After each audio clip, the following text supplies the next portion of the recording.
Welcome to Lore for Sleep.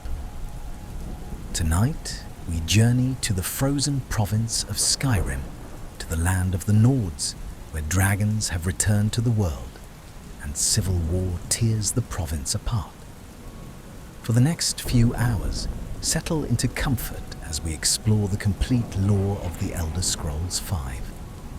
Skyrim, from the creation of the world to the defeat of Alduin the World Eater.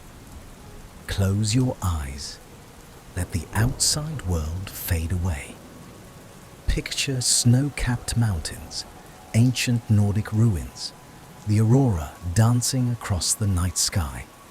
We'll walk through Skyrim's history, its people, its conflicts, and the role of the Dragonborn in saving the world from destruction.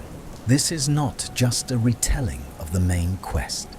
This is the complete story of Skyrim, the civil war between Stormcloaks and Imperials, the return of the dragons, the Daedric Princes and their schemes, the ancient history of the Nords, the Dwemer mystery, the Companions and their lycanthropy, the Dark Brotherhood's contracts, the Thieves Guild's fall and rise, the College of Winterhold's secrets, and so much more. Breathe slowly. Let the journey begin. Our story starts not in the Fourth Era when Skyrim takes place, but at the very beginning of time itself, in the days before the world existed. The Dawn Era. Before time began. In the beginning, there was the Void, an endless nothing called oblivion, where time did not exist and reality had no meaning. In this void dwelled the original spirits, beings of immense power born from the interplay of two fundamental forces.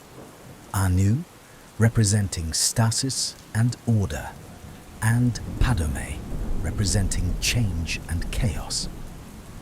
These original spirits are known by many names across Tamriel's cultures, but in Nordic tradition they are called the Et'ada, the original spirits. Among these beings were Akatosh, the dragon god of time, Lorcan, the trickster, Magnus, the architect, and many others who would become the Aedra and Daedra. Lorcan had a vision. He conceived of Mundus, the mortal plane, a realm where time would flow, where change and growth were possible, where the spirits could experience mortality and limitation. Lorcan was charismatic, persuasive, and he convinced many of the Et'ada to participate in his grand project. Akatosh, the time dragon, agreed to give the gift of linear time. Magnus agreed to architect the laws of the mortal realm. Kinnereth would give the gift of the winds and weather. Mara would bring love and compassion. Dibella would provide beauty and art. One by one, the Et'ada, who would become known as the Aedra, the Our Ancestors, gave parts of themselves to create Mundus. The creation of Mundus required immense sacrifice. The Et'ada who participated poured their essence, their power, their very being into forming the mortal plane. They became mortal themselves in the process, diminished from their original infinite state. Some died entirely, their remnants becoming the Earthbones, the fundamental laws of nature that govern Mundus. Magnus, the architect, looked upon the creation and was horrified by the cost. He realized too late that Lorcan had deceived them, that creating Mundus would drain them of their immortality and power. Magnus fled back to Aetherius, tearing a hole in the fabric of oblivion as he escaped. This hole became the sun. His followers, the Magna GE, also fled, creating the stars. The remaining Aedra were trapped. They had given too much of themselves to abandon the project now. They were bound to Mundus, their power diminished, forced to watch over the world they had created from a limited mortal perspective. The Et'ada, who refused to participate in Lorcan's scheme, who kept their power and immortality, became known as the Daedra, not our ancestors. They established their own realms in oblivion, domains of infinite possibility shaped by their will. These Daedric princes would later play crucial roles in Skyrim's history. Molag Bal, Mehrunes Dagon, Azura, Meridia, and others. The Aedra were furious with Lorkhan for tricking them. Led by Trinimac, who would later become Malakath, they cornered Lorkhan and punished him for his deception. They tore out his heart and shot it across Tamriel with an arrow. Where Lorkhan's heart landed, Red Mountain erupted in Morrowind. His body was destroyed, but his spirit endured in ways the Aedra couldn't fully comprehend. This is the Mundus that was created, a world of time and death, of limitation and possibility, of mortals who would live and die under the distant watch of diminished gods. And in this world, the first races would emerge. The Merethic Era, the time before history. The Merethic Era, literally the era of the Elves, spans from the beginning of mortal existence to the establishment of the First Era. This is a time of myth and legend, where history blurs with mythology, where dragons ruled the world and the races of men were slaves. The first mortal races to walk Tamriel were the Aldmer, the ancient elves who claimed descent from the Aedra themselves. They came from a lost continent called Aldmeris, though whether this place truly existed or is merely mythological remains debated by scholars even in the Fourth Era. The Aldmer spread across Tamriel, and over time they diverged into different elven races. Those who stayed true to the old ways became the Altmer, the High Elves of Somerset Isle.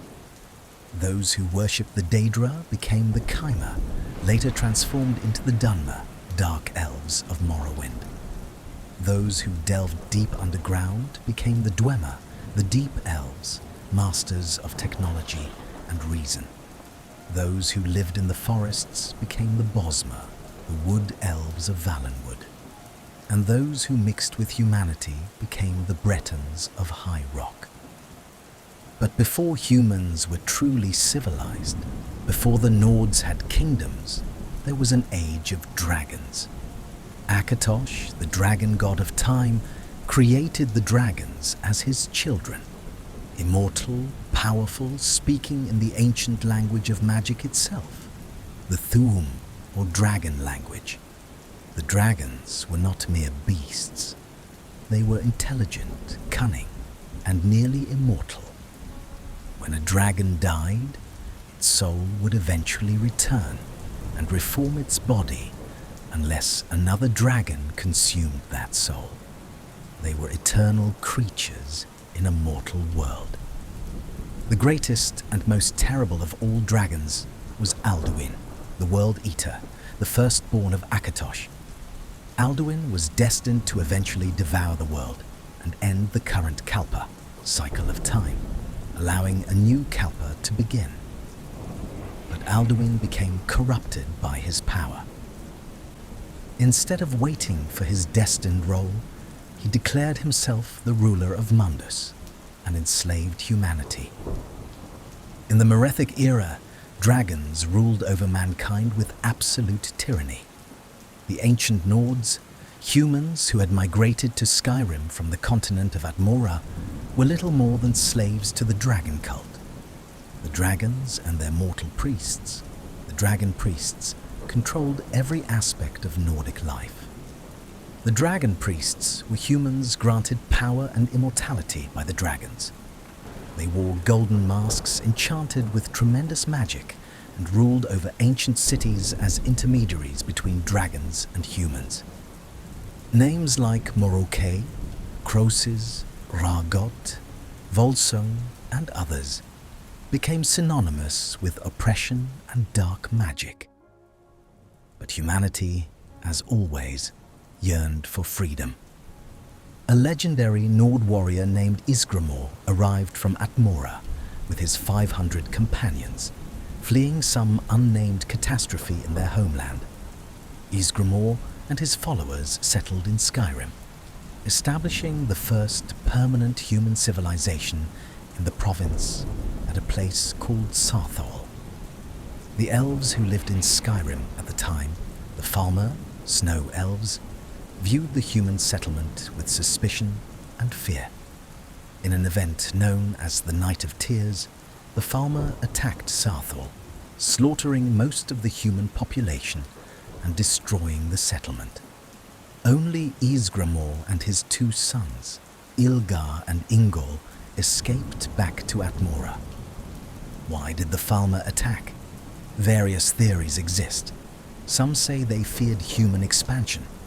Others claim they sought to steal an ancient artifact buried beneath Sarthol, the Eye of Magnus, a mysterious orb of immense magical power.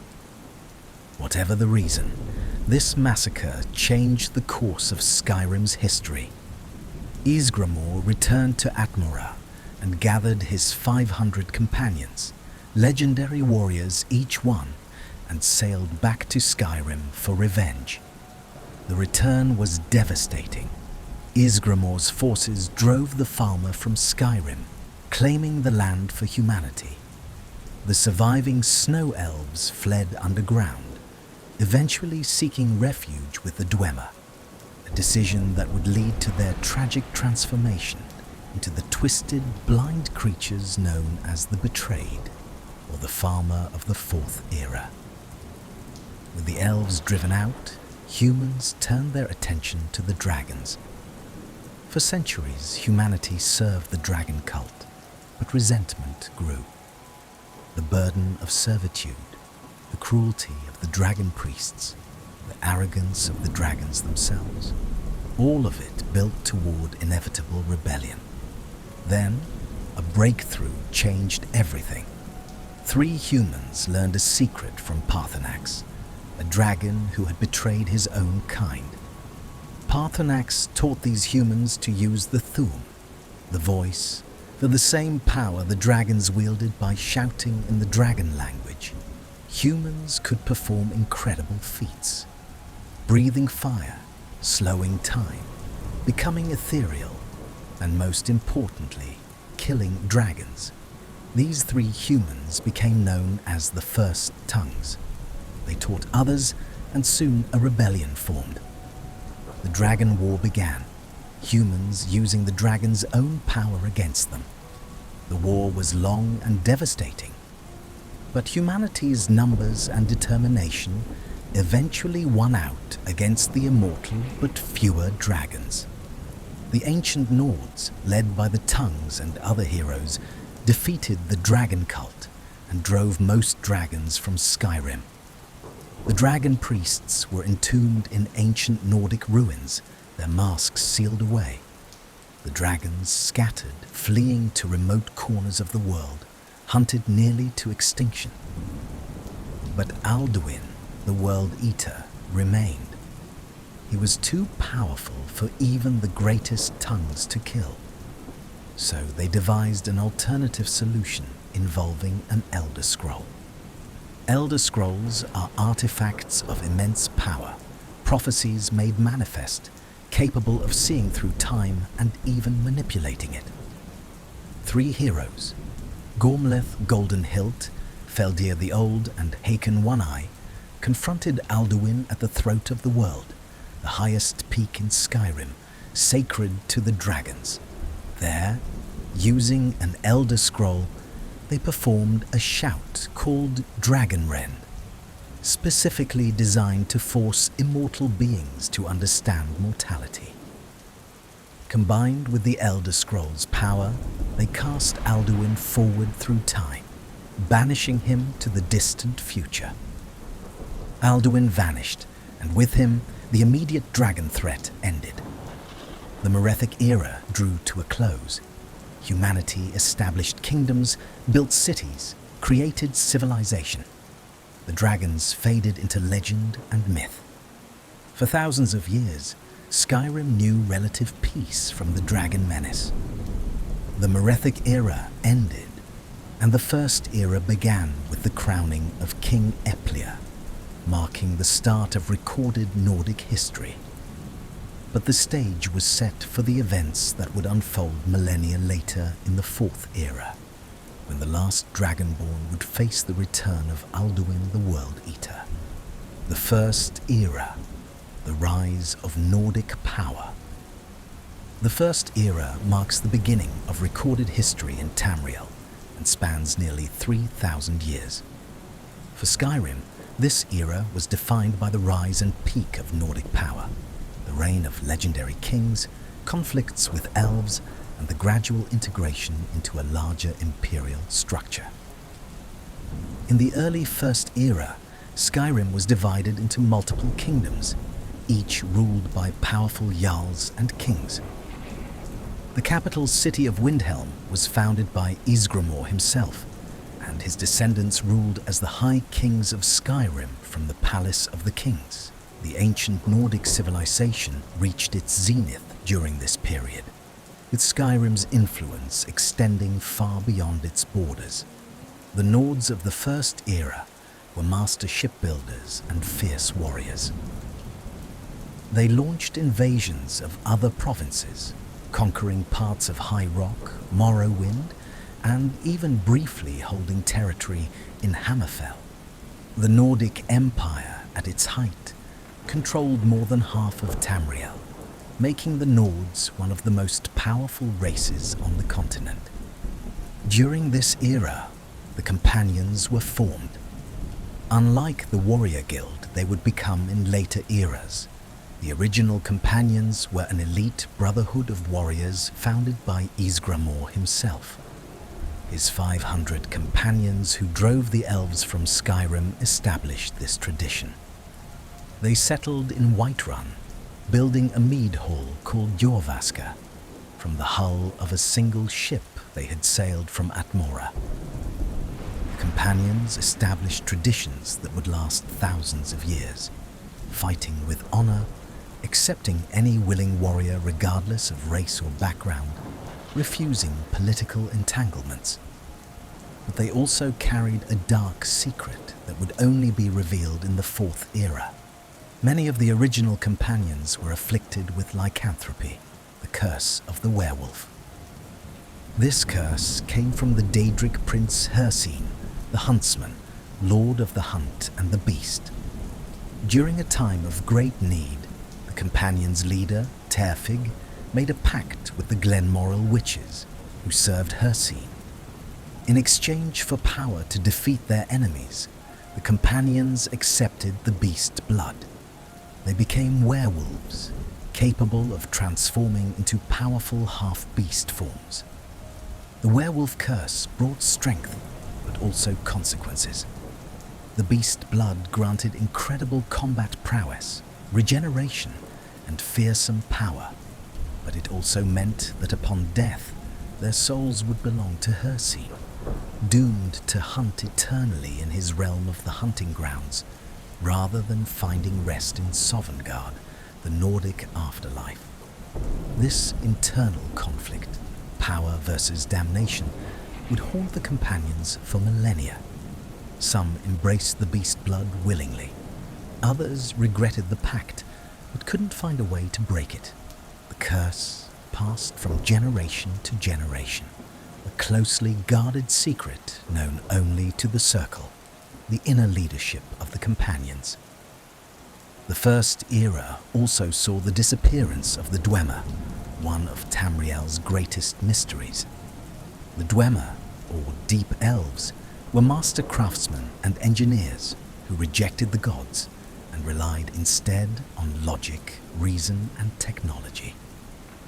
They built incredible underground cities throughout Skyrim, Morrowind, and Hammerfell, filled with sophisticated machinery, automated constructs, and architecture that defied conventional understanding. The Dwemer ruins in Skyrim, places like Blackreach, Alftand, Mzulft, and Chuanzel, are remnants of this advanced civilization. These underground caverns contain Dwemer automatons, spheres, spiders, centurions, and other mechanical guardians still functioning thousands of years after their creators vanished. What happened to the Dwemer? In the year 1 E700, every single Dwemer on Tamriel vanished simultaneously. Not killed, simply gone as if they had never existed. The mystery has never been solved. Theories abound. They achieved their goal of becoming gods and transcended mortal existence. They attempted to harness the power of Lorcan's heart and were erased from reality. They were transported to another dimension or plane of oblivion. The only clue comes from the last living Dwemer, Yagrum Bagan, who survived because he was in an outer realm when the disappearance occurred. He returned to find his entire race gone, and even he doesn't know what happened. The Dwemer left behind only their empty cities, their still functioning machines, and their advanced technology that no modern civilization can replicate. The Snow Elves, the farmer who had fled underground, suffered a worse fate. When they sought refuge with the Dwemer after being driven from the surface by Ysgramor's forces, the Dwemer agreed to shelter them, but at a terrible price. The Dwemer poisoned the Snow Elves with toxic fungi that caused blindness, then enslaved them for generations.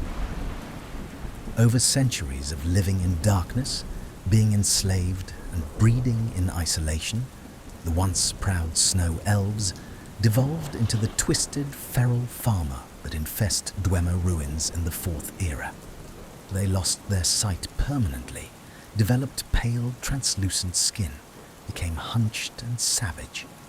They retained primitive intelligence and craftsmanship, but forgot their language, their culture, their history. The transformation from Snow Elf to farmer is one of Tamriel's greatest tragedies. The First Era also saw the rise of various political and religious institutions.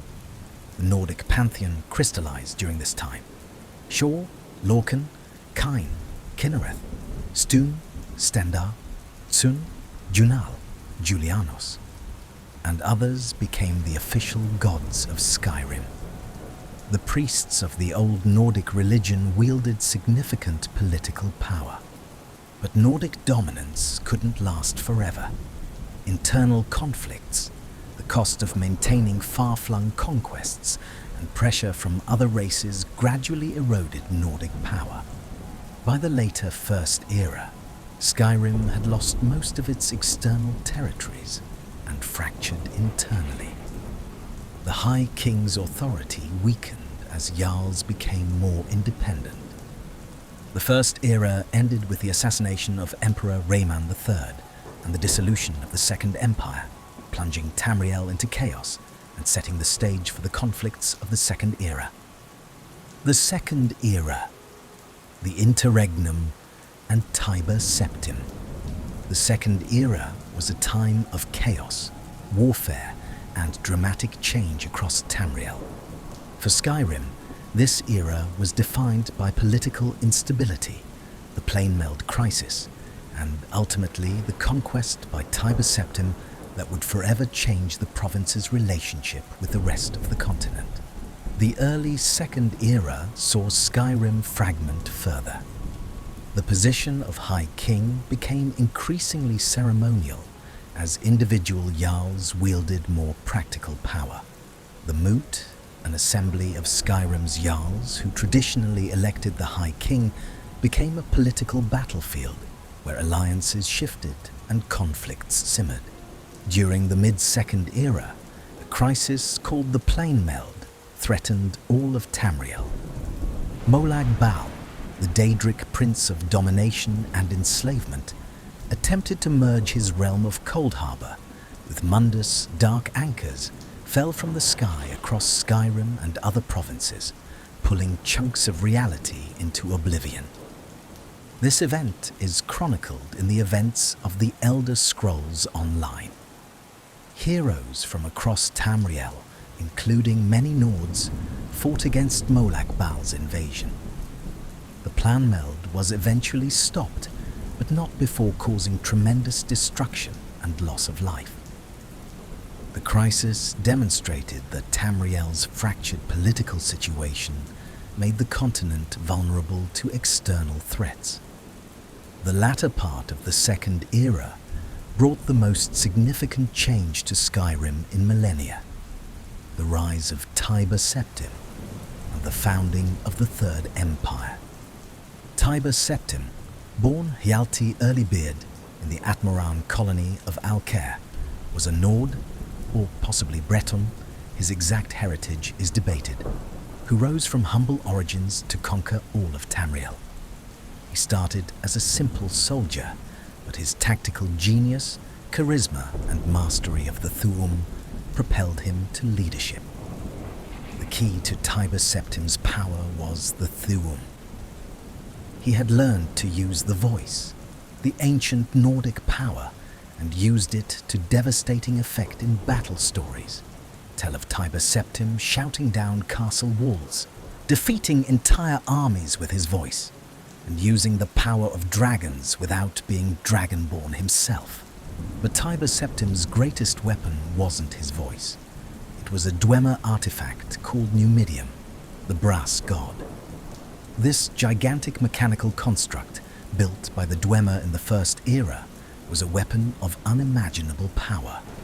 With Numidium, Tiber Septim conquered province after province, forcing submission or destroying any who resisted. Skyrim presented a unique challenge. The Nords respected strength and honor, and Tiber Septim was both strong and honorable by their standards. Additionally, as a Nordic hero uniting Tamriel under one banner, he appealed to Nordic pride and memories of their own empire in the First Era.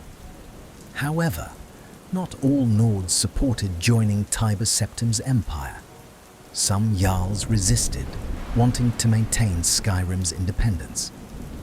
The conflict came to a head at the Battle of Sancretor, where Tiber Septim's forces, including many Nords who had joined his cause, defeated the holdouts. After this victory, Skyrim officially became part of the Third Empire as one of its founding provinces. Tiber Septim crowned himself emperor in 2E 854, marking the beginning of the Third Era. He chose the new name Septim for his dynasty, and his bloodline would rule Tamriel for the next 433 years. Skyrim, as part of the Empire, entered a new age of relative prosperity and stability. But becoming part of the Empire came with costs that wouldn't be fully felt for centuries. Skyrim had to accept imperial law, imperial customs, and most significantly, the imperial pantheon. The traditional Nordic gods were syncretized with the imperial eight divines. Shor became Lorcan, later mostly forgotten. Kyne became Kinnereth, Stune became Stendar, and so on. Nordic religious identity began to erode under imperial influence. Tiber Septim himself became deified after his death as Talos, the ninth divine, the god of war and governance. For Nords, the worship of Talos became central to their identity. One of their own had achieved divinity and united Tamriel. The Talos cult was strongest in Skyrim, where the man had become legend, and the legend had become god. The Second Era ended with Tamriel united under one emperor, one empire, one vision. But this unity, forced at sword point with the power of Numidium, contained the seeds of future conflict. The cultural suppression, the religious changes, and the loss of independence would create resentments that would explode in the Fourth Era. The Third Era, the Septim Dynasty. The Third Era spanned 433 years and was defined by the rule of the Septim Dynasty. For Skyrim, this era brought stability, prosperity and integration into the wider imperial culture, but also a gradual loss of traditional Nordic identity. Under Septim rule, Skyrim thrived economically. Trade routes connected Skyrim to the rest of the Empire, bringing wealth to its cities. Solitude, as Skyrim's primary port and closest city to Cyrodiil, the imperial province, grew into a major trading hub. Whiterun, positioned at the center of Skyrim, became a commercial crossroads where caravans from all directions met. The Jarls maintained their traditional autonomy over their holds, but they answered to the High King, who in turn answered to the Emperor. This arrangement generally worked well, with most High Kings successfully balancing Nordic traditions with imperial expectations. During this era, various institutions that would be prominent in the Fourth Era established themselves in Skyrim. The College of Winterhold became one of Tamriel's premier magical institutions, rivaling the Mages Guild in power and influence. Built on a high cliff overlooking the Sea of Ghosts, the college attracted mages from across Tamriel to study the arcane arts. However, Nords have always been suspicious of magic, viewing it as cowardly compared to honest steel, so the college existed in an uneasy relationship with the surrounding Nordic population. The Thieves Guild established a branch in Riften, operating from the secret ratway beneath the city. Under the leadership of various guild masters, the Thieves Guild became intertwined with Riften's politics and economy, influencing commerce through a mixture of extortion, blackmail, and the protection of illegal enterprises.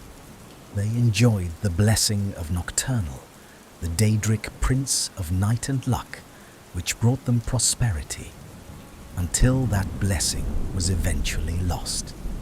The Dark Brotherhood, the infamous Assassin's Guild, maintained a sanctuary somewhere in Skyrim, later revealed to be near Dawnstar.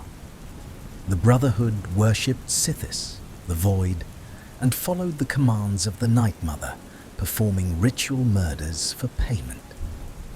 While officially hunted by authorities, the Dark Brotherhood operated with impunity due to their supernatural abilities and terrifying reputation.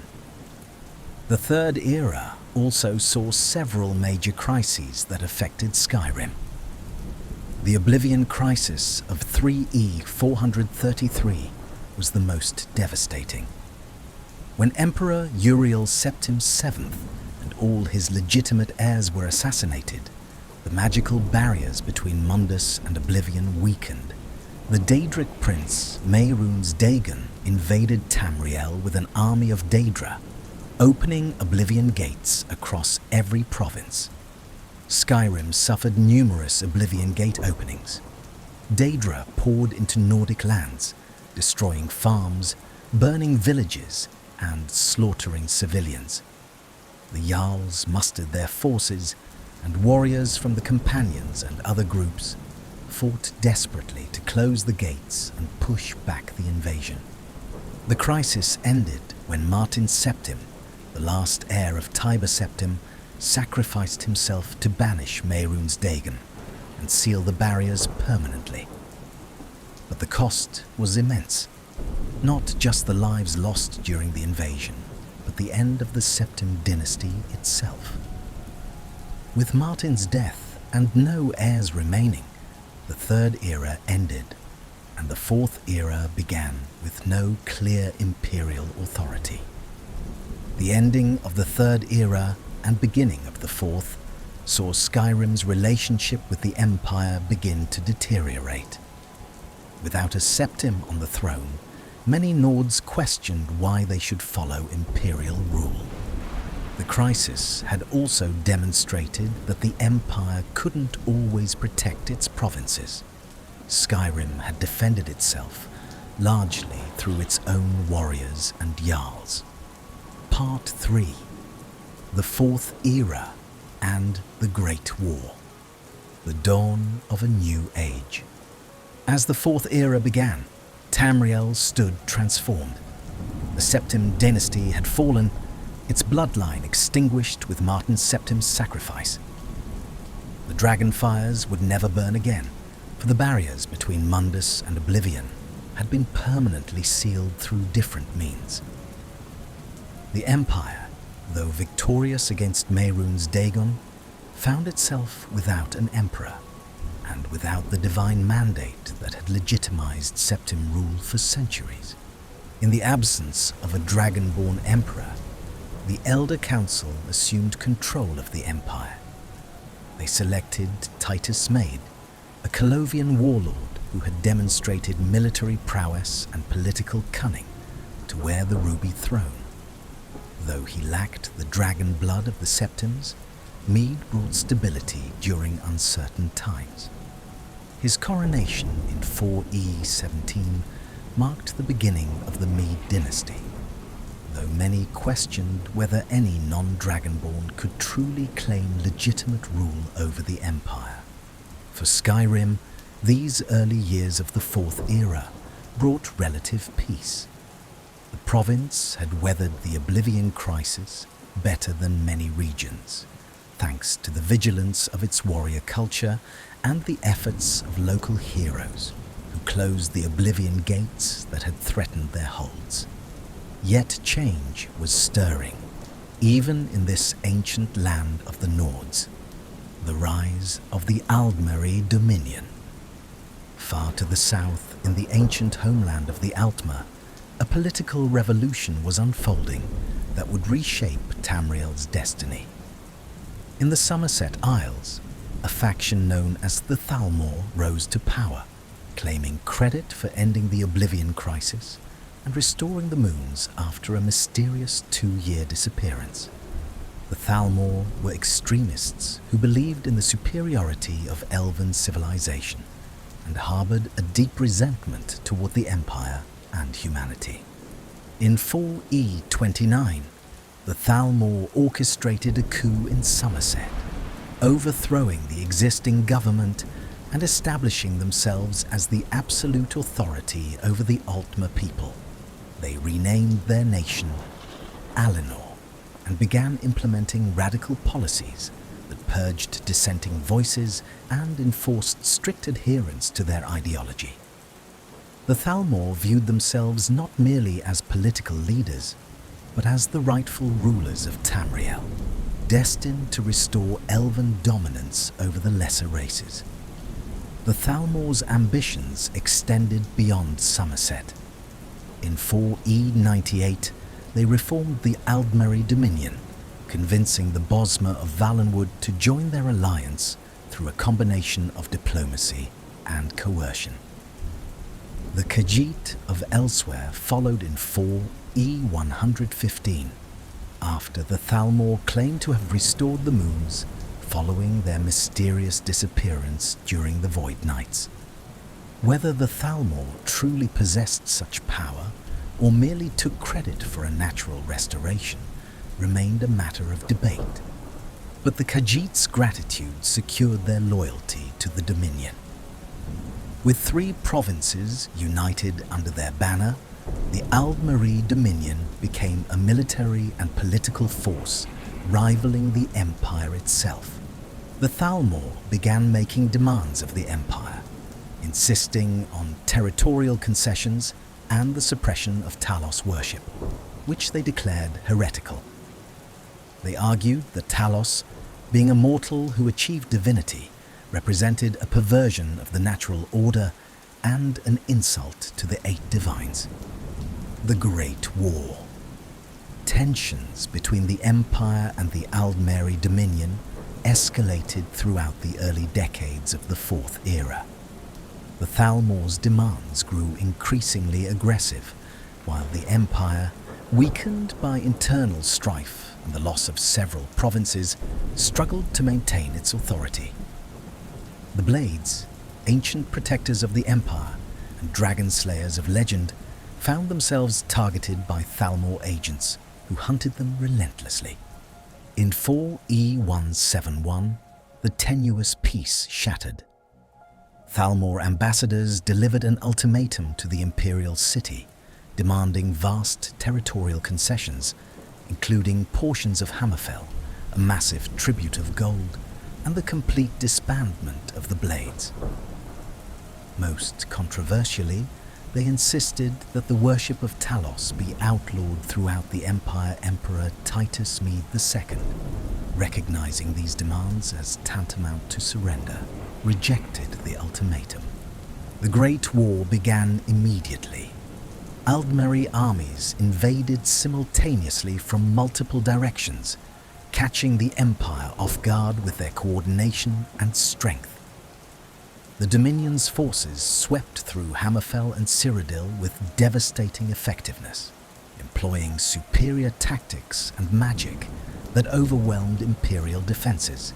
In a series of catastrophic defeats, Imperial legions were scattered, and the Aldmeri advanced toward the Imperial city itself. The war raged for 4 brutal years. In 4E 174, the unthinkable occurred. Aldmeri forces captured the Imperial city. The Thalmor paraded through the streets of the White Gold Tower, the symbolic heart of Imperial power, while Emperor Titus Mede II fled to Skyrim to rally reinforcements. The fall of the Imperial city sent shockwaves throughout Tamriel. Many believed the Empire was finished, its 1,000-year reign ended by Elven supremacy. But the Empire was not yet defeated. From Skyrim, Emperor Titus Mede II assembled a massive army, drawing upon the warrior traditions of the Nords and the remaining loyal legions. In 4E 175, the Empire launched a desperate counterattack to retake the Imperial city. The Battle of the Red Ring became the largest and bloodiest engagement of the entire war. Imperial forces surrounded the Aldmeri armies occupying the Imperial city, launching a coordinated assault from multiple directions. The fighting was catastrophic. For days, the battle raged through the streets and structures of the ancient capital. The Aldmeri fought with the desperation of a trapped army, while Imperial soldiers poured everything into their assault, knowing this represented their final chance for victory. When the dust settled, the Imperial city stood retaken, but at tremendous cost. Both sides had suffered casualties that defied calculation. The main Aldmeri army in Cyrodiil had been destroyed, but the Imperial legions were similarly shattered. Most critically, both empires lacked the strength to continue the war. The conflict had reached a stalemate, with neither side capable of delivering a decisive blow. The White Gold Concordat, in 4E 175, exhausted and depleted, both the Empire and the Aldmeri Dominion agreed to peace negotiations. The resulting treaty, known as the White Gold Concordat, essentially granted the Thalmor many of the demands they had made before the war began. The Empire agreed to significant territorial concessions, including allowing Aldmeri forces to operate within Imperial territory. The Blades were officially disbanded, forcing the survivors into hiding. Most controversially and painfully for many citizens, the White Gold Concordat outlawed the worship of Talos throughout the Empire. This represented an existential crisis for the Nords of Skyrim, who venerated Talos not only as a god, but as one of their own. Tiber Septim had been born in Atmora and had embodied Nordic values of conquest and heroism. The forced abandonment of their beloved deity felt like cultural annihilation. The treaty also established the right of Thalmor justiciars to operate within Imperial territories to enforce the ban on Talos worship. These agents, dressed in distinctive golden armor and possessed of considerable magical power, became symbols of Aldmeri dominance and Imperial weakness. They hunted Talos worshippers with zealous determination, conducting interrogations, imprisoning suspects, and executing those who refused to renounce their faith. The Red Guards of Hammerfell rejected the White Gold Concordat's territorial concessions, refusing to accept Aldmeri occupation of their lands. In response, the Empire formally released Hammerfell from Imperial authority, allowing the Red Guards to continue fighting the Dominion independently.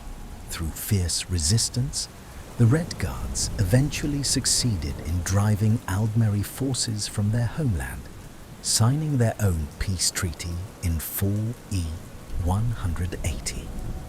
This victory demonstrated that the Dominion could be defeated, though at tremendous cost. Seeds of Civil War.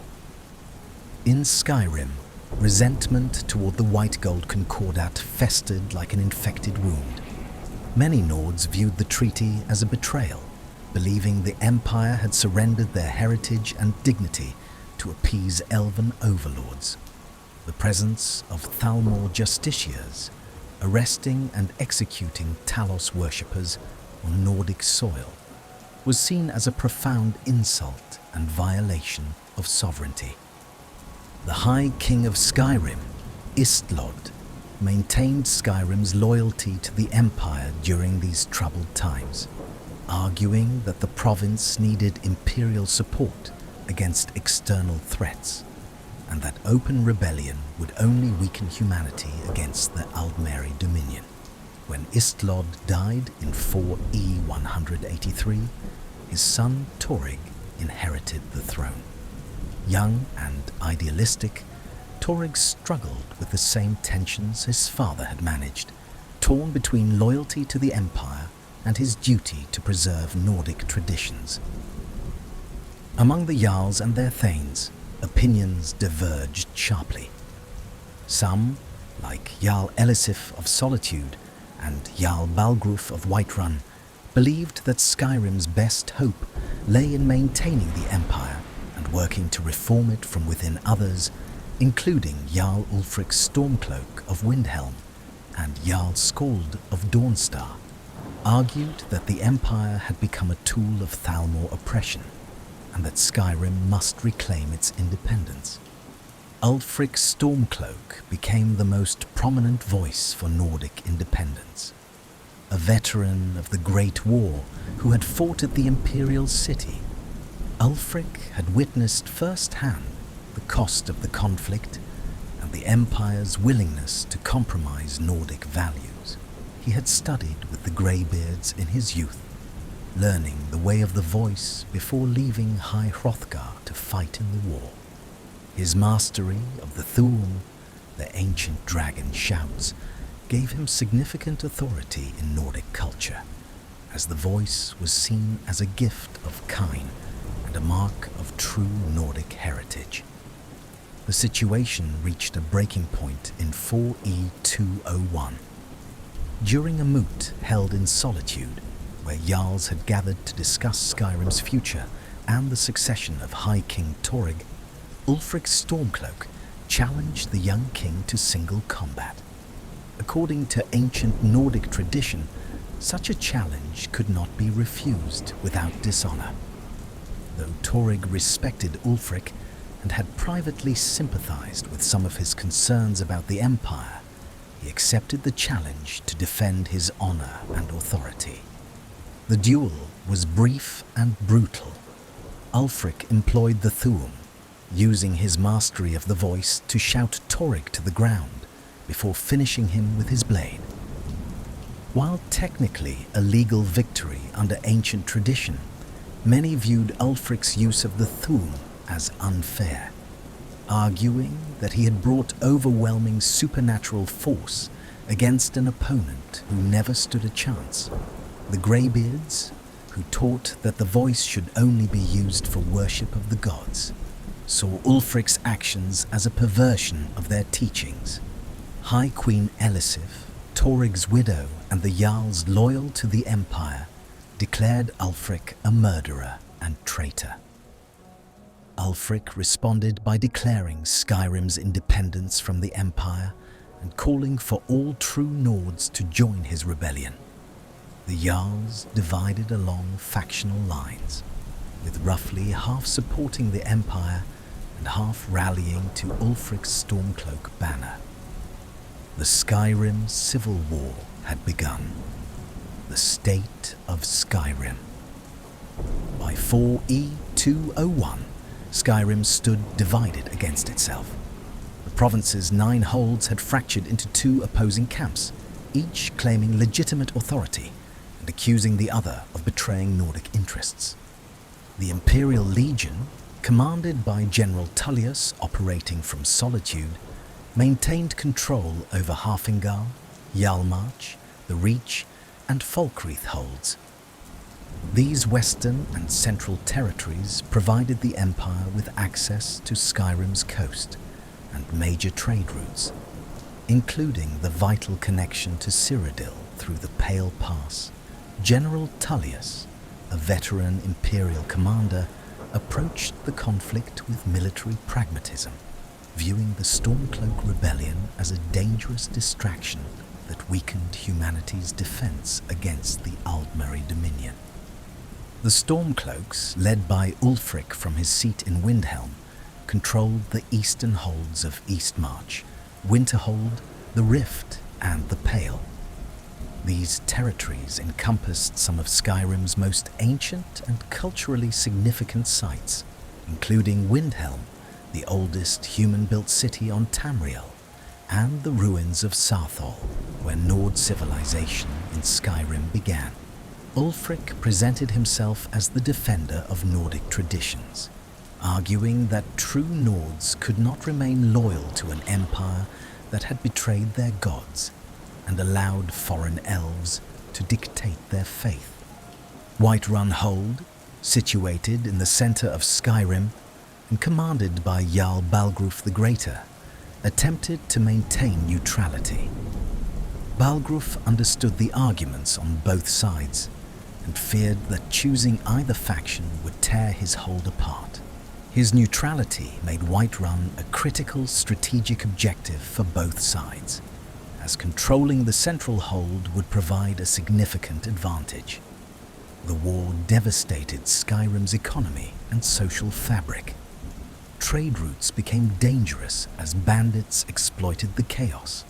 Farms were abandoned as men went to war.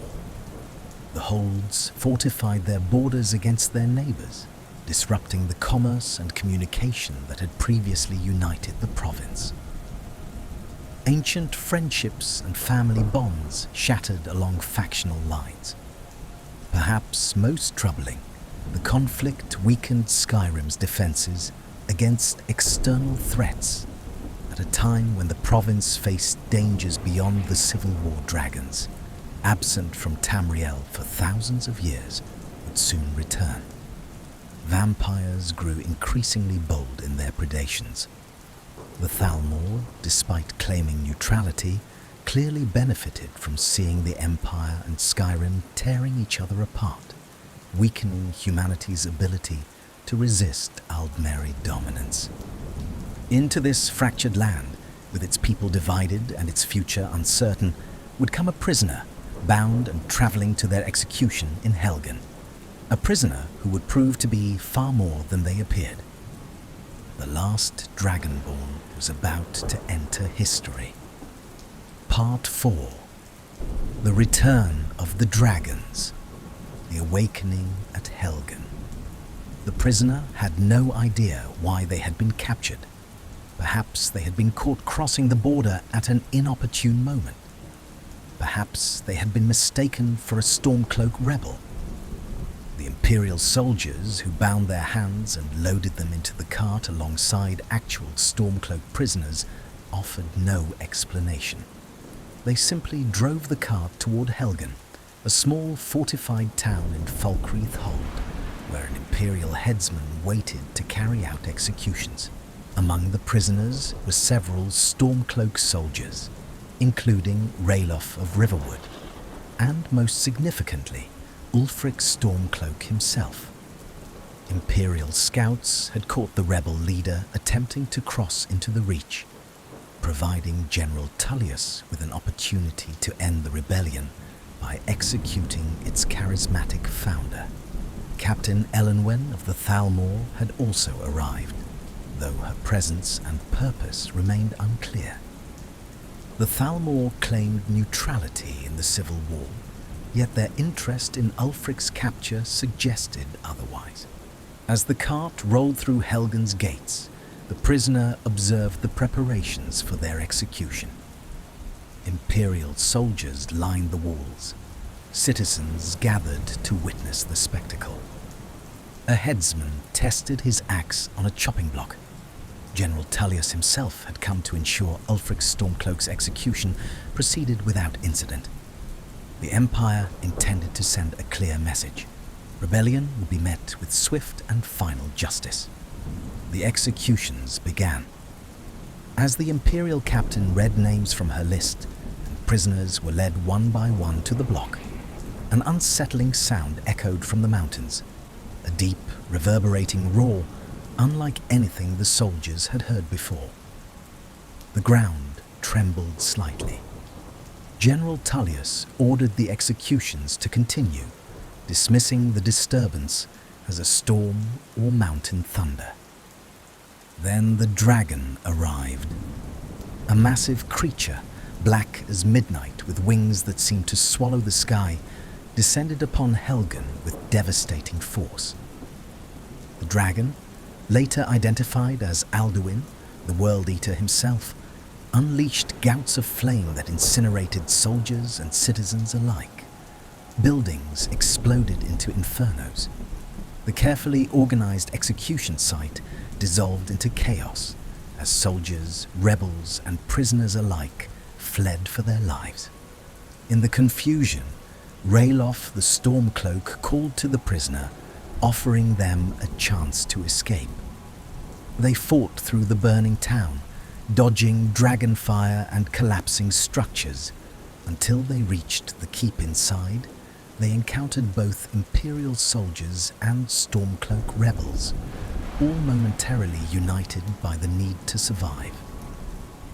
Through desperate combat against the flames, falling debris, and even a cave system beneath Helgen, the prisoner finally emerged into the wilderness of Skyrim, forever changed by their encounter with the dragon.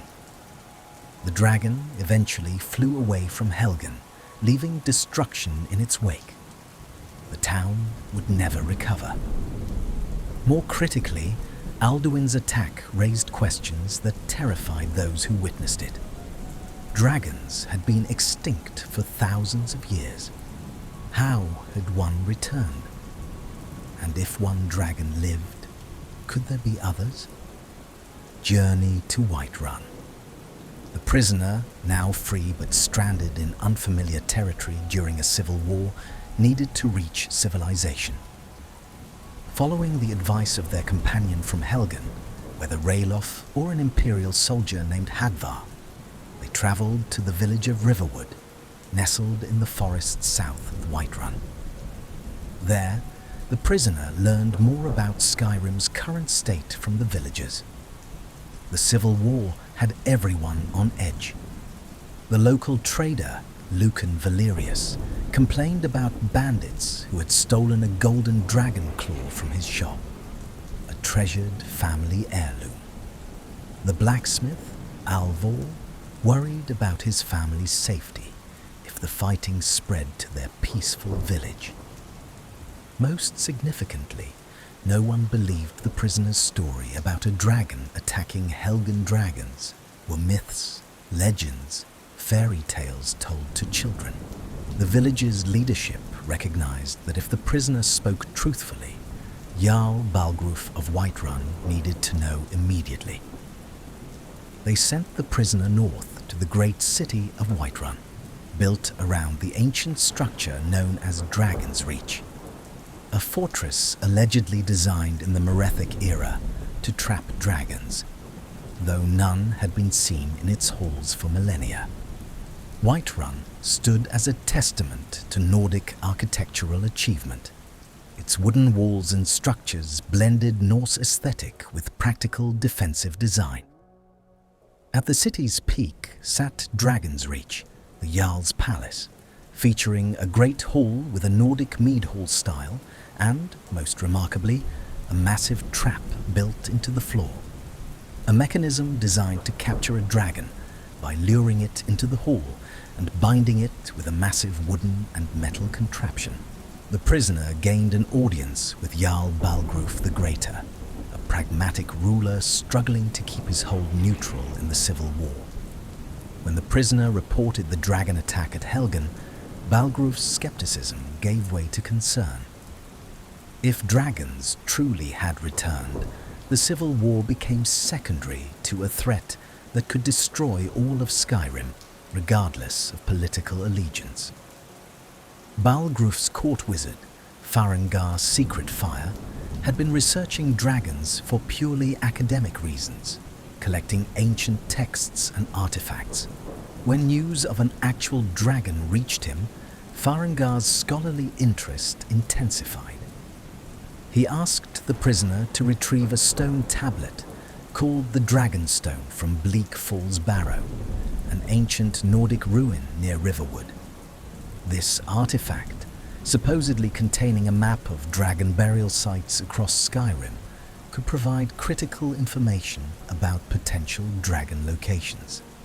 Bleak Falls Barrow. The prisoner journeyed back toward Riverwood, then up the mountain path to Bleak Falls Barrow, an ancient tomb built by the ancient Nords to house their honored dead. The barrow represented typical Nord burial architecture, a series of chambers filled with elaborate stonework, mysterious puzzles, and, most dangerously, the restless Draugr, animated corpses of ancient Nord warriors who had sworn oaths to guard their tombs for eternity. Deep within Bleak Falls Barrow, beyond traps and Draugr guardians, the prisoner discovered the Dragonstone in the deepest chamber. But they also found something far more significant.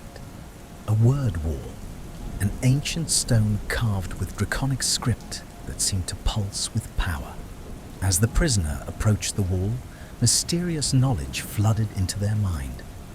They understood one word of a dragon shout, F-U-S, meaning force in the dragon language. The prisoner also recovered Lucan's golden dragon claw, learning that these ancient Nordic artifacts served as keys to unlock specific doors within the tombs, a clever security measure that explained why so many barrows remained sealed for thousands of years. Returning to Whiterun with both the Dragonstone and newfound knowledge, the prisoner delivered the tablet to Farengar. As they conversed, a guard burst into Dragon's Reach with urgent news. A dragon had been sighted attacking the western watchtower, one of the defensive positions protecting Whiterun's territory. The dragon slain. Jarl Balgruf immediately mobilized his guards. The prisoner, having already faced a dragon at Helgen and survived, joined the guards rushing to the watchtower. When they arrived, they found the structure in flames and a dragon. This one, red-scaled and smaller than the black behemoth at Helgen, circling overhead before landing to attack. The battle tested everyone's courage. The dragon used its Thu'um to unleash fire, forcing the guards and prisoner to coordinate their attacks, striking with arrows and blades whenever the creature landed. The prisoner, acting on instinct they didn't fully understand, shouted the word they had learned from the word wall, F-U-S. To everyone's astonishment, including the prisoner's own, the shout manifested as a visible force that staggered the dragon. Through sustained assault, the dragon finally fell. As it died, something extraordinary occurred. The dragon's flesh burned away in flames, and its very essence, a swirling energy of light and power, flowed into the prisoner. Knowledge filled their mind, another word in the dragon language, another understanding of the ancient power of the Thu'um. The guards stared in shock. One whispered a word that would change the prisoner's life forever. Dragonborn. As if to confirm this revelation, the voice of the Greybeards thundered from the throat of the world, the highest mountain in Tamriel. Their shout, Dovahkiin, Dragonborn in the dragon language, echoed across Skyrim, heard by everyone in the province. The reclusive masters of the Thu'um, who had not called anyone to their monastery in decades, were summoning the one who had absorbed the dragon's soul. The way of the voice. The journey to High Hrothgar, the monastery of the Greybeards, required climbing the 7,000 steps carved into the throat of the world. Along this pilgrimage route, ancient tablets told the story of Jurgen Windcaller, the ancient Nord who founded the Way of the Voice after the devastating losses at Red Mountain during the Nordic occupation of Morrowind. Jurgen had concluded that the Thu'um should be used only for worship of the gods, not as a weapon of war, establishing a philosophy that guided the Greybeards for thousands of years. At High Hrothgar, Master Arngeir, the only Greybeard able to speak safely to outsiders, explained the truth about the Dragonborn. The prisoner was not merely someone who could shout.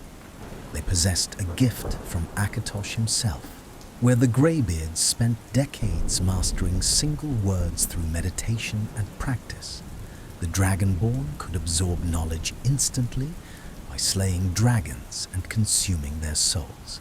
This power made the Dragonborn the only being capable of permanently killing dragons, as only a dragon or Dragonborn could absorb and destroy a dragon's immortal soul. The Greybeards taught the Dragonborn several words of power, testing their ability to learn and master the Thu'um.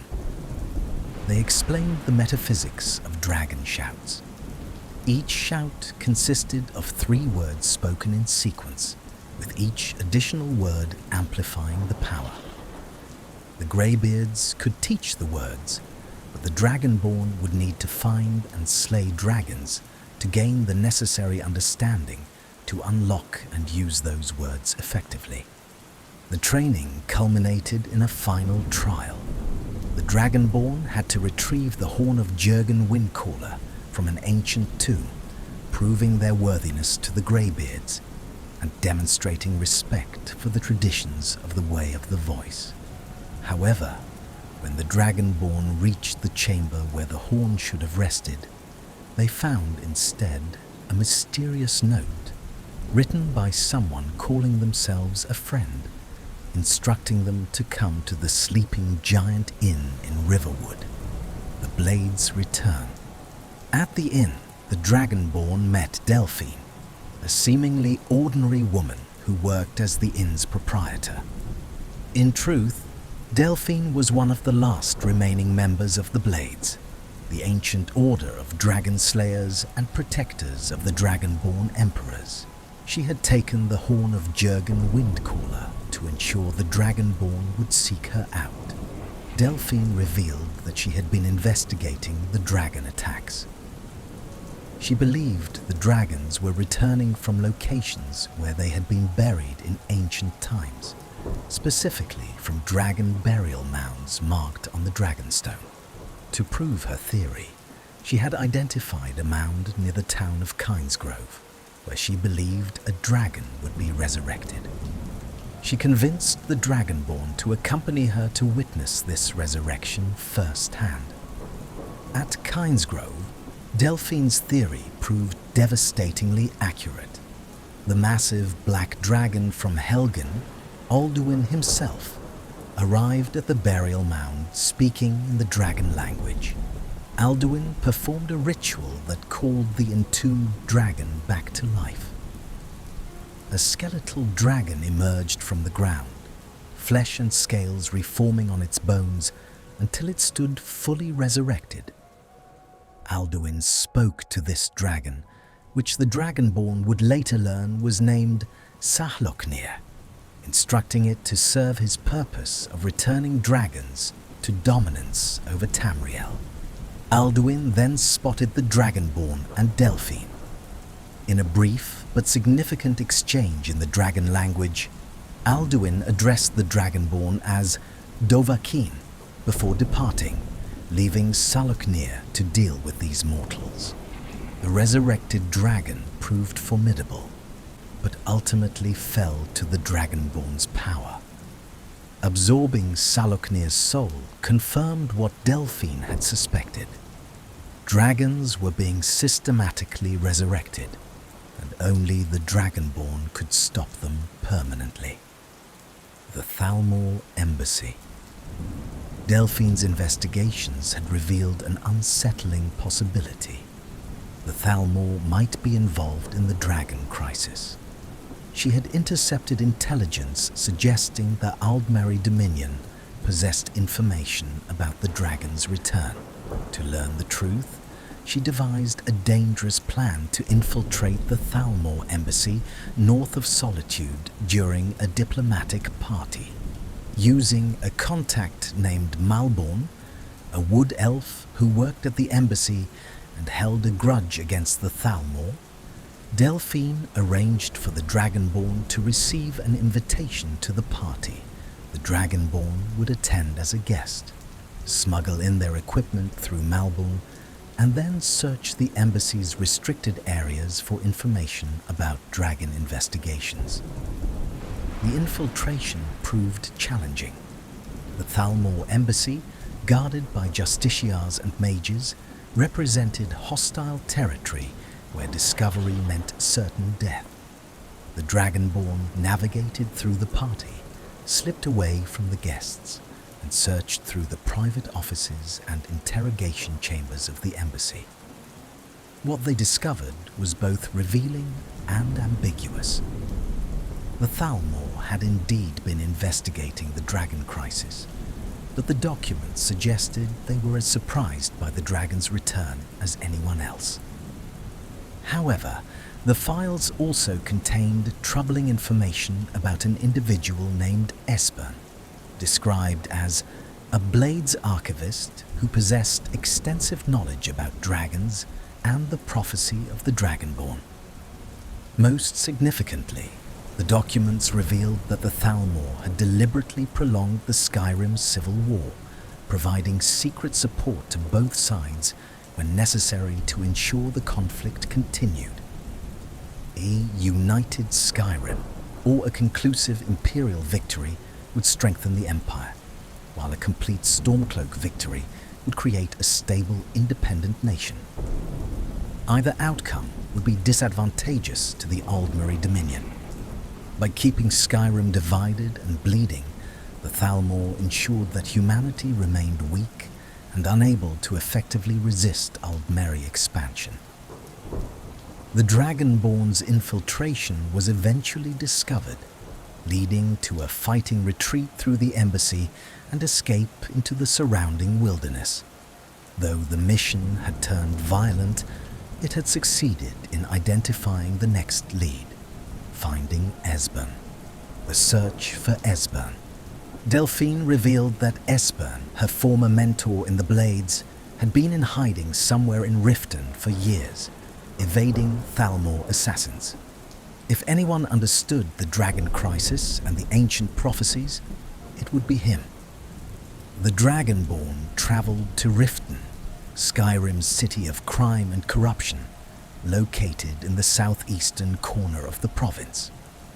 Riften presented a stark contrast to other Nordic cities.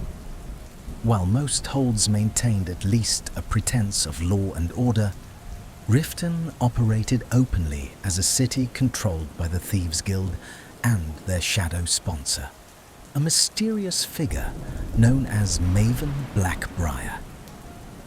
The Jarl, Layla Lawgiver, remained largely oblivious to the criminal enterprise operating beneath her city.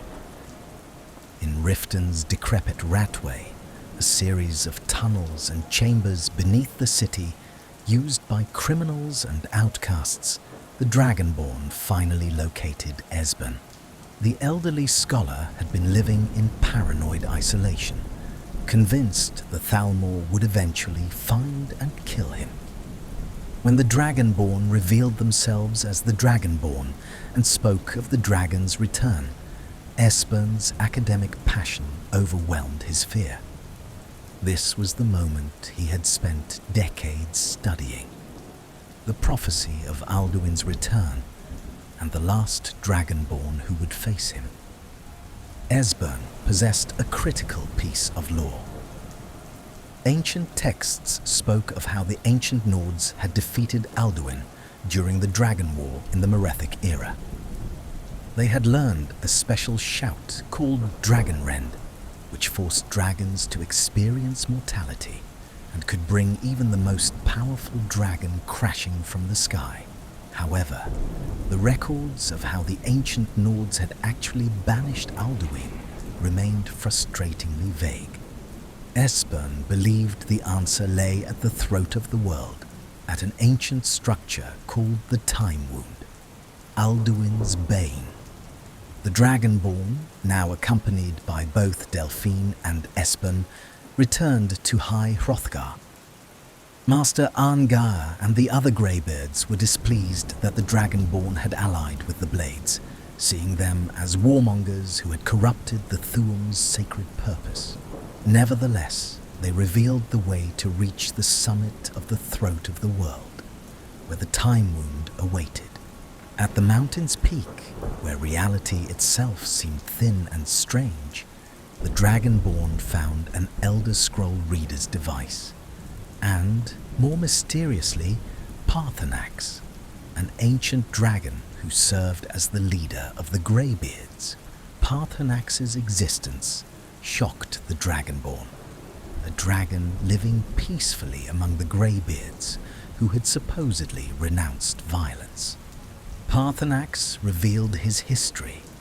He had been Alduin's lieutenant during the Dragon War, one of the most powerful and feared dragons of that age.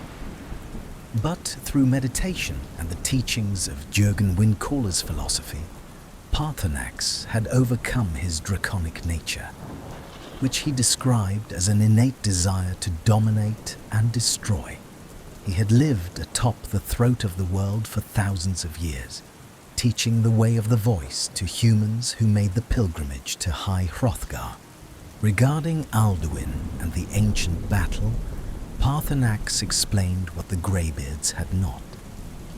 During the Dragon War, when the ancient Nords seemed on the verge of extinction, they had received aid from Paarthurnax himself, who had betrayed Alduin and taught humans the Thu'um as a weapon. 3 legendary heroes, Gormley Golden Hilt, Hakon One Eye, and Feldir the Old, had used a combination of the Dragonrend shout and an Elder Scroll to create a wound in time itself, casting Alduin forward through the ages to the current era. The Dragonborn would need to witness this ancient battle to learn Dragonrend. To do so, they would have to obtain an Elder Scroll and read it at the Time Wound, looking back through history to the moment when Alduin was banished. The Elder Scroll. The quest for an Elder Scroll led the Dragonborn through various investigations and adventures, eventually pointing them to Blackreach, an enormous underground city built by the ancient Dwemer beneath the surface of Skyrim. Accessing Blackreach required navigating through multiple Dwemer ruins, solving ancient mechanical puzzles, and battling the Farmer, the corrupted remains of the Snow Elves who had been enslaved by the Dwemer. Blackreach itself stood as one of Tamriel's most astonishing discoveries, a massive cavern containing an entire ecosystem, complete with bizarre glowing mushrooms, underground waterfalls, and Dwemer architectural wonders. Within this underground realm, the Dragonborn located the Tower of Miraak, where the Dwemer had stored an Elder Scroll within an elaborate mechanism designed to safely contain the artifact's reality-bending power. Returning to the Time Wound with the Elder Scroll, the Dragonborn read the artifact, their vision pulled backward through time to the final battle of the Dragon War. They witnessed Gormleth, Hakon, and Feldir confronting Alduin atop the throat of the world. The three heroes used Dragonrend to ground the World Eater, forcing him to experience mortality for the first time. As Alduin thrashed and raged against this alien sensation, the ancient Nords unleashed their full might upon him.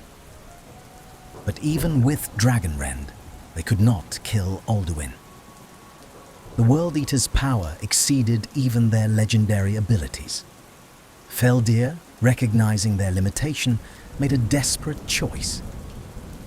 He used an Elder Scroll to tear open a wound in time itself, casting Alduin forward through the ages.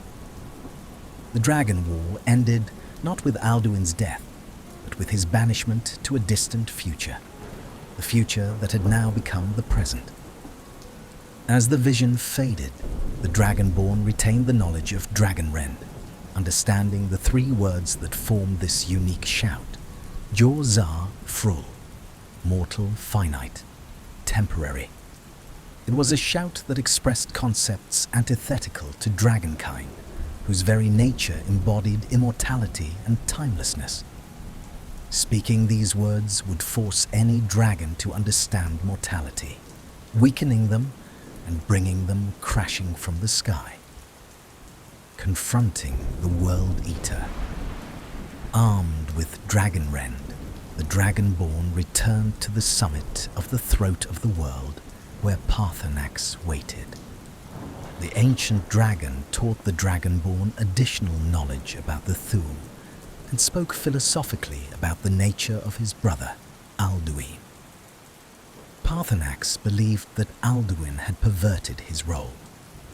As the World Eater, Alduin was destined to end the current Kalpa, the current cycle of existence, and allow a new world to be born. But rather than fulfill this cosmic duty, Alduin had tried to dominate and enslave mortals, seeking temporal power instead of performing his ordained role. The Dragonborn used a special shout taught by the Greybeards to call Alduin to battle. The World Eater arrived, initially mocking the mortal who dared challenge him.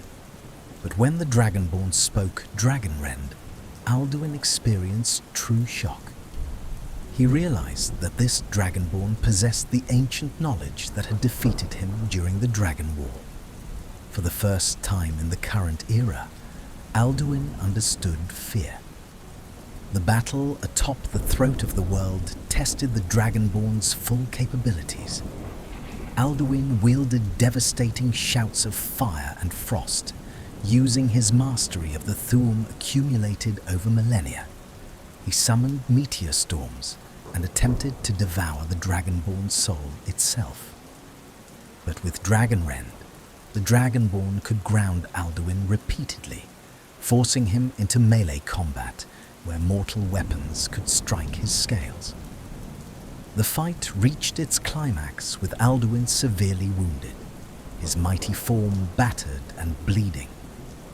Yet, rather than face final defeat, the World Eater mustered his remaining strength and fled, tearing open a portal to Sovngarde, the Nordic afterlife. Paarthurnax confirmed what the Dragonborn suspected. Alduin had retreated to Sovngarde to consume the souls of the dead, regaining his strength from the very Nordic heroes who resided in that honored hall. To finish what had been started, the Dragonborn would need to pursue Alduin into the afterlife itself, the road to Sovngarde. Esbern and Delphine researched methods to reach Sovngarde. Ancient texts spoke of a portal that existed at Skuldafn, a temple situated high in the mountains beyond the reach of any normal traveler. The only way to reach Skuldafn would be to fly there, and for that, the Dragonborn would need the assistance of a dragon. This led to an audacious plan: trap a dragon at Dragon's Reach. The ancient mechanism built into Jarl Balgruf's palace had never been tested against an actual dragon, but the Dragonborn would now put it to use. However, this plan faced a significant obstacle. Jarl Balgruf refused to participate in dragon trapping, while Skyrim remained divided by civil war. He feared that lowering Whiterun's defenses to trap a dragon would leave his hold vulnerable to attack by whichever side he opposed. The Dragonborn faced a difficult choice: to proceed with the main quest and reach Sovngarde, they would need to either negotiate a temporary truce between the Empire and Stormcloaks, or choose a side in the civil war and help that faction achieve victory, securing Whiterun's stability.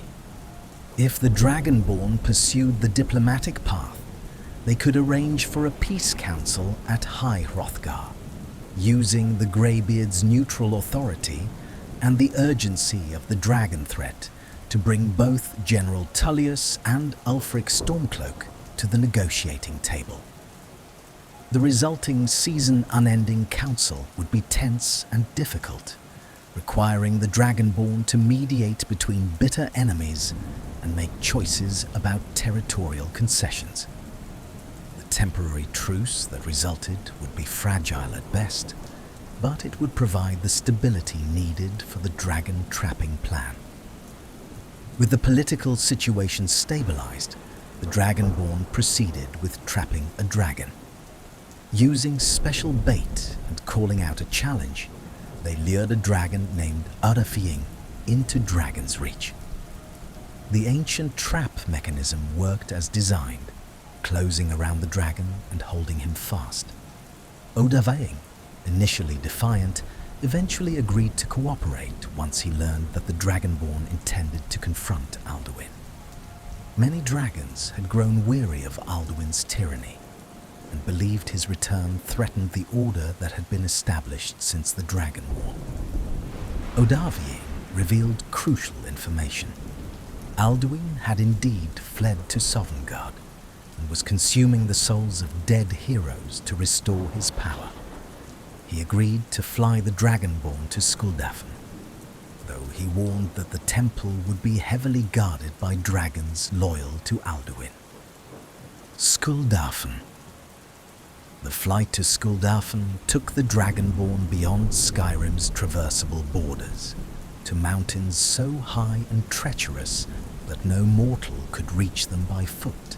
The temple complex that awaited them was vast, built in the ancient Nordic style, but incorporating elements that suggested its use as a dragon sanctuary. Draugr guardians patrolled the ruins, animated by ancient magic to protect the portal to Sovngarde. Dragons circled overhead, diving to attack any intruders. The Dragonborn fought through Skuldafn's exterior courtyards and interior chambers, facing increasingly powerful Draugr, including a dragon priest, one of the ancient Nord rulers who had served the dragons as intermediaries between dragonkind and mortals.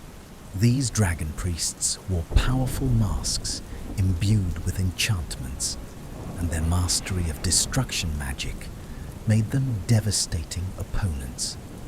At Skuldafn's summit, the Dragonborn found what they sought: a massive standing stone arrangement that formed a portal to Sovngarde.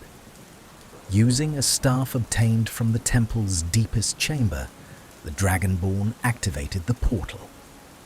Reality shimmered and tore, revealing a swirling vortex of energy.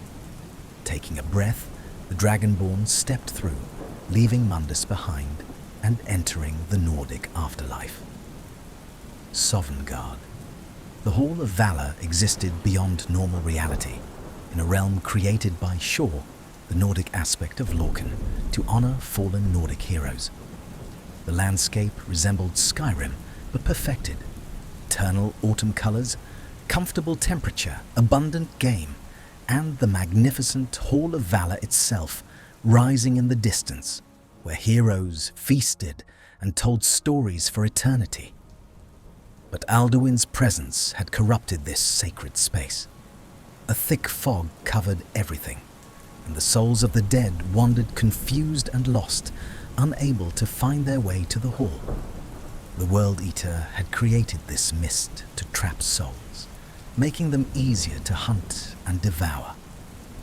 As the Dragonborn moved through the fog, they encountered legendary heroes of Nordic history, warriors whose names were known from songs and sagas, now trapped in Alduin's obscuring magic.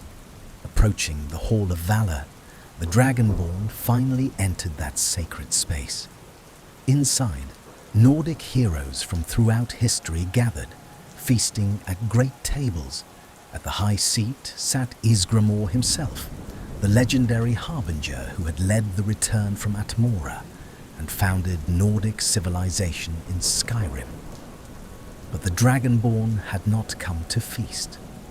They had come to finish what they had started. Near the hall, the Dragonborn encountered the three heroes whose battle they had witnessed through the Elder Scroll: Gormleth, Golden Hilt, Hakon One-Eye, and Feldir the Old. These legendary warriors had been waiting in Sovngarde since their deaths during the Dragon War, and they recognized immediately what the Dragonborn intended. They pledged to fight alongside the last Dragonborn in the final battle against Alduin, just as they had battled him millennia ago. The final battle. The four heroes, three ancient, one current, used a special shout called Clear Skies to tear apart Alduin's mist, forcing the World Eater to reveal himself. Alduin descended from the sky above the Hall of Valor, his black scales seeming to absorb the otherworldly light of Sovngarde. He spoke in the dragon language, proclaiming his dominance and his intention to consume all souls until he became unstoppable. The battle began with all four heroes attacking in concert. The ancient warriors, their souls given form and power in Sovngarde, fought with the full might they had possessed in life. Gormleth wielded her legendary blade, striking at Alduin whenever the Dragonborn used Dragonrend to ground him. Hakon and Feldir used their own knowledge of the Thu'um, battering Alduin with ancient shouts and coordinating their attacks with the Dragonborn's assaults. Alduin fought with the desperation of a being facing genuine mortality. In Sovngarde, within the realm of Shor, even the World Eater could be killed permanently. He unleashed every power at his command, devastating fire shouts, meteors of burning stone, attempts to devour souls to heal himself. The ground itself cracked beneath the fury of the battle. The turning point came when the Dragonborn, having learned from Paarthurnax and the Greybeards, combined Dragonrend with other shouts in rapid succession. Overwhelming Alduin's defenses, the ancient heroes pressed their advantage, striking again and again at the World Eater's weakened form. Finally, with a coordinated assault, they brought Alduin crashing down. The World Eater's death differed from other dragons the Dragonborn had slain. Rather than having his soul absorbed, Alduin's essence dissipated into streams of light that dispersed into Sovngarde's sky. The three ancient heroes confirmed what this meant. Alduin had been destroyed completely. His soul returned to Akatosh, or scattered across the cosmos. The World Eater would not return to threaten this Kalpa. The fog lifted from Sovngarde. The trapped souls found their way to the Hall of Valor, finally able to enter and receive the honored rest they deserved. Ysgramor himself addressed the Dragonborn from the hall's entrance, acknowledging their heroism and declaring them worthy of the honor due to the greatest Nordic champions. The three ancient heroes bid farewell to the last Dragonborn, content that they had finished what they began during the Dragon War. The Dragonborn returned through the portal, leaving Sovngarde to its rightful state, a place of honor and rest for fallen heroes, no longer threatened by the World Eater's hunger. Aftermath. Back in Skyrim, the Dragonborn's victory over Alduin became known throughout the province. Paarthurnax confirmed that he could no longer sense Alduin's presence in the world, believing the World Eater had been truly defeated. The ancient dragons spoke philosophically about what this meant. With Alduin destroyed, the current Kalpa would continue indefinitely, unless another mechanism existed to eventually end and renew the world. The Greybeards celebrated the Dragonborn's achievement, though Master Arngeir expressed concern about what the Dragonborn would do with their power. Now that the primary threat had ended, the Way of the Voice taught that the Thu'um should be used for worship, not violence, and the Dragonborn represented an exception to this rule. A necessary exception to stop Alduin, but an exception nonetheless. Delphine and Esbern, however, had other concerns. With Alduin defeated, they turned their attention to the remaining dragons in Skyrim. They argued that all dragons represented a threat and should be destroyed, including Paarthurnax, whom they considered a war criminal for his role in the Dragon War, regardless of his subsequent redemption. They demanded that the Dragonborn kill Paarthurnax as proof of loyalty to the Blades.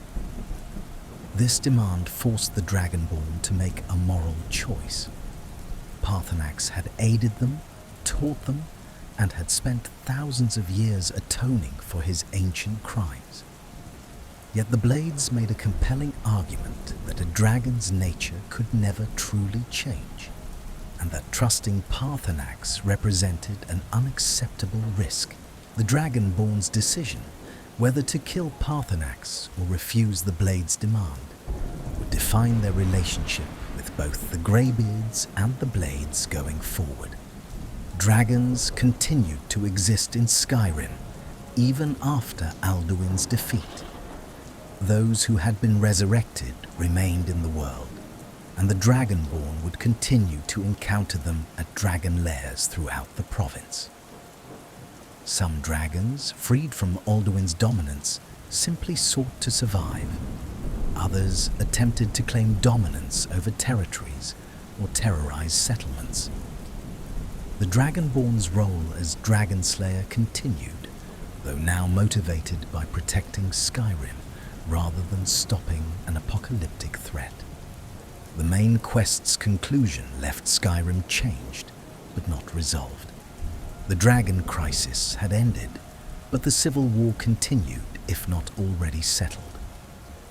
The Thalmor remained a looming threat, and various factions throughout Skyrim needed the Dragonborn's assistance with their own problems. The last Dragonborn story was far from over. In many ways, it had only begun. Part 5. The Factions of Skyrim. The Companions, Glory and Lycanthropy. In the great mead hall of Jorvaska, built from the overturned hull of Isgrimmor's legendary ship, resided the Companions, Skyrim's most prestigious warrior guild. Unlike the Fighters Guild that had once operated throughout Tamriel, the Companions predated the Empire itself, tracing their lineage directly back to Isgrimmor and his 500 companions, who had sailed from Atmora during the return. The Dragonborn's introduction to the Companions came through witnessing their warriors defending a farm from giant attack outside Whiterun. Impressed by the Dragonborn's combat prowess, a companion named Isla the Huntress suggested they might be worthy of joining the Circle, the inner leadership of the Companions. After proving themselves through a test fight against Vilkas, One of the Circle members, the Dragonborn, was invited to join.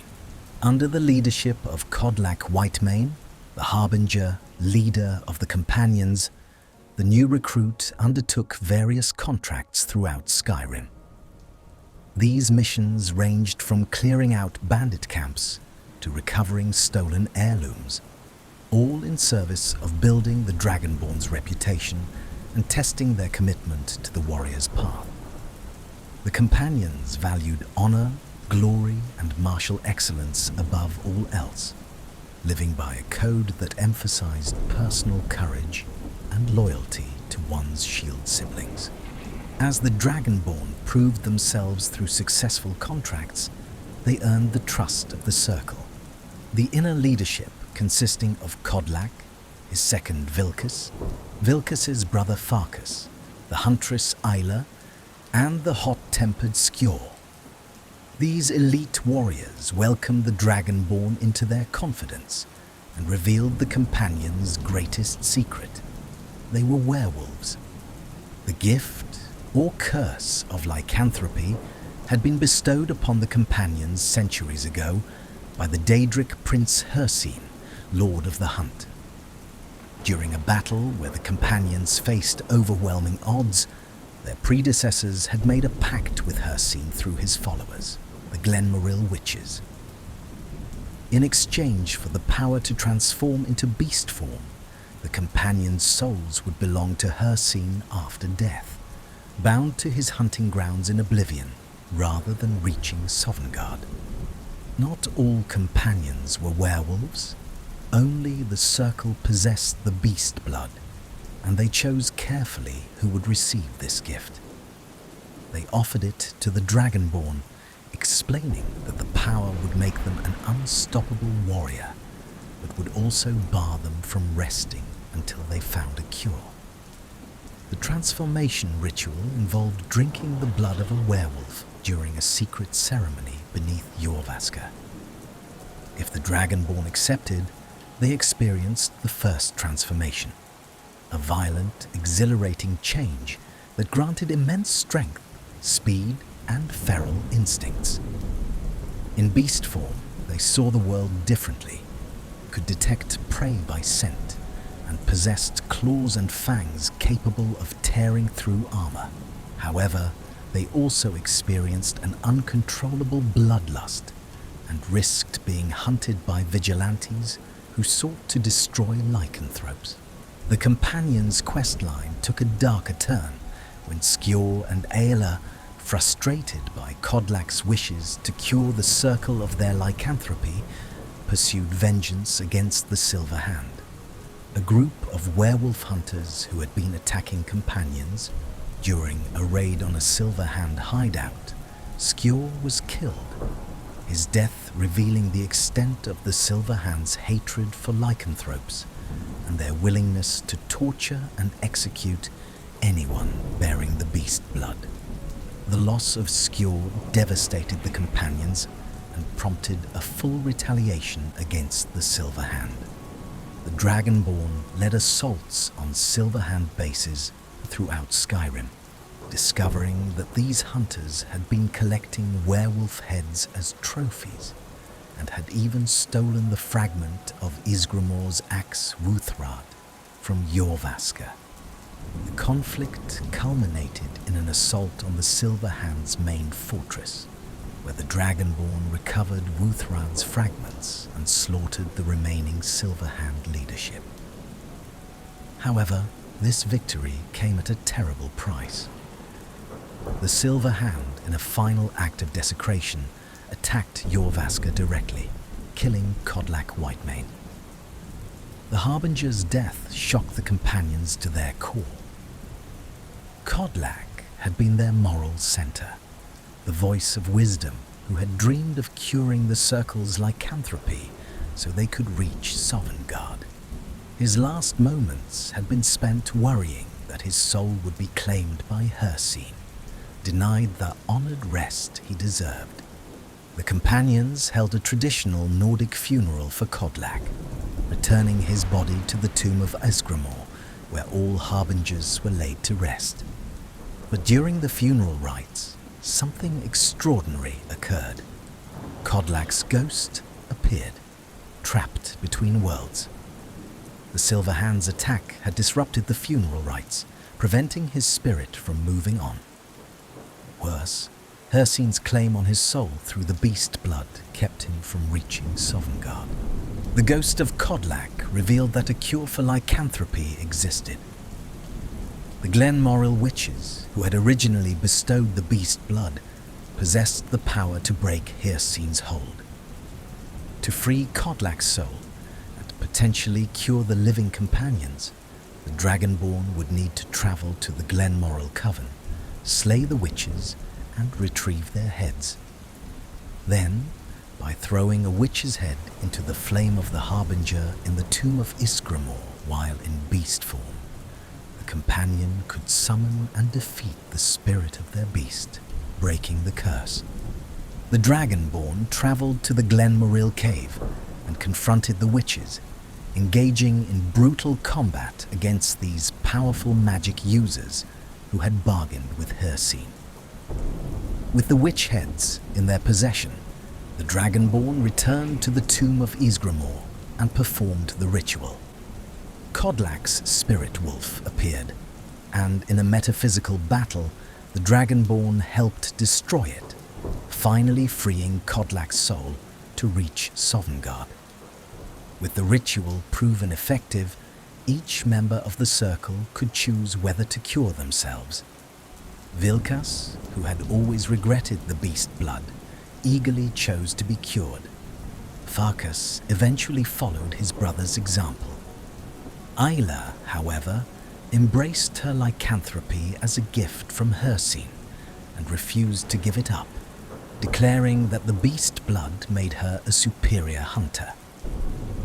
Having avenged Kodlak's death, recovered Wuthrad, and provided the circle with the option of cure, the Dragonborn was named the new Harbinger of the Companions. They stood as the leader of Skyrim's most ancient and honorable warrior guild, carrying on traditions that stretched back to Ysgramor himself. The Companions would continue to take contracts and prove their worth in battle. But now, under the leadership of someone who had faced werewolf hunters, freed a Harbinger's soul, and upheld the honor that defined what it meant to be a companion. The Thieves Guild, Shadows and Secrets. In the sewers beneath Riften, a very different kind of organization operated. The Thieves Guild, once the most powerful criminal syndicate in Skyrim, had fallen on the hard times, where they once controlled trade routes and had the cooperation of merchants throughout the province. They now struggled to pull off successful jobs. Luck seemed to have abandoned them, and their membership had dwindled to a desperate few. The Dragonborn's introduction to the guild came through Brynjolf, a charismatic thief who recognized potential when he saw it.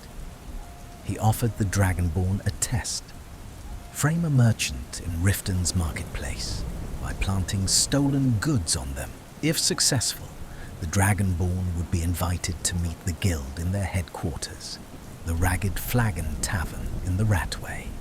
The guild's leadership consisted of Mercer Frey, the guildmaster whose stern demeanor and exacting standards kept the remaining thieves in line, and several specialists. Vex, an expert in infiltration and heists. Delvin Mallory, a fence and information broker, and others who provided specific services. They operated under the protection of Maven Blackbriar, Riften's most powerful citizen, who used the guild to eliminate her rivals and maintain her business empire. The Dragonborn's first major assignment involved a seemingly straightforward task: burn 3 beehives belonging to a meadery competitor of Maven Blackbriar. This loud and clear job served to establish the Dragonborn's capabilities and introduce them to the kinds of criminal activities the guild handled. But as the Dragonborn completed more jobs, a disturbing pattern emerged. Their successes seemed to be the exception rather than the rule for the guild. Everyone else's jobs were failing mysteriously. The situation reached a crisis when the guild attempted to rob Golden Glow Estate, a property that had stopped paying protection money to Maven. During the heist, everything went wrong in ways that suggested someone had warned the guards. Mercer Frey became convinced that Carlia, a former guild member believed to have murdered the previous guildmaster, Gallus, had returned and was sabotaging their operations. The guild's hunt for Carlia led to Snowvale Sanctum, an ancient Nordic ruin where she was believed to be hiding. Mercer Frey personally accompanied the Dragonborn on this mission, demonstrating impressive skills that seemed to go beyond normal thievery. He could unlock mechanisms with a mere touch and moved with supernatural grace. When they finally cornered Carlia, she ambushed them, shooting the Dragonborn with a paralytic arrow and seemingly killing Mercer. But Carlia didn't finish off the paralyzed Dragonborn. Instead, she spoke of betrayal, claiming that Mercer was the real traitor and that she had been framed for Gallus's murder. She left a mysterious journal and fled before the poison wore off. When the Dragonborn recovered, they found Mercer mysteriously alive and well, claiming Carlia had attacked them unprovoked. The journal Carlia left was written in the language of the Falmer, the corrupted, blind descendants of the Snow Elves. To translate it, the Dragonborn sought out Enthir, a mage at the College of Winterhold who dealt in rare books and artifacts. Enthir directed them to Calcelmo, the court wizard of Markarth, who possessed the only known translation guide for Falmer language.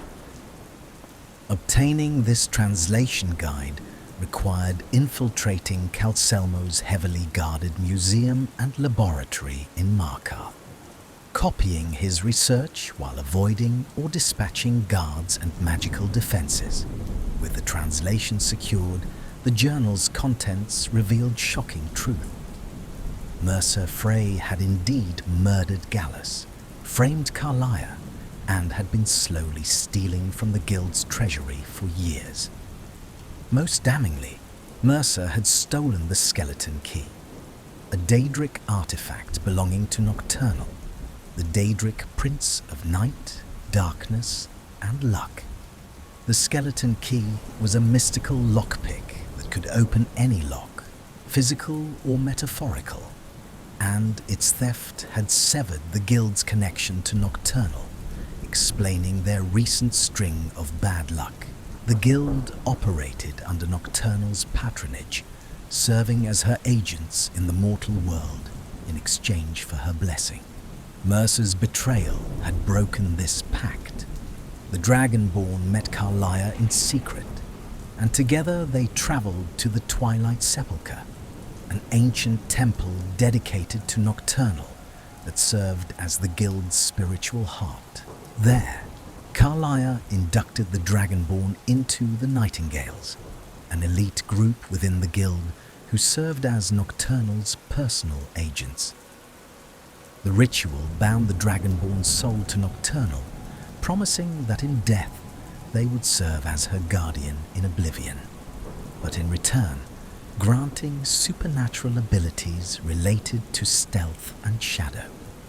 The other active Nightingale was revealed to be Brynjolf, who had been inducted by Gallus years ago. Together, the three Nightingales, the Dragonborn, Carlia, and Brynjolf, pursued Mercer Frey to prevent him from using the skeleton key to pillage Nocturnal's treasure vault within the Twilight Sepulchre. They caught up with Mercer deep within the sepulchre, in a vast chamber where Nocturnal's treasures lay protected by ancient traps and magic.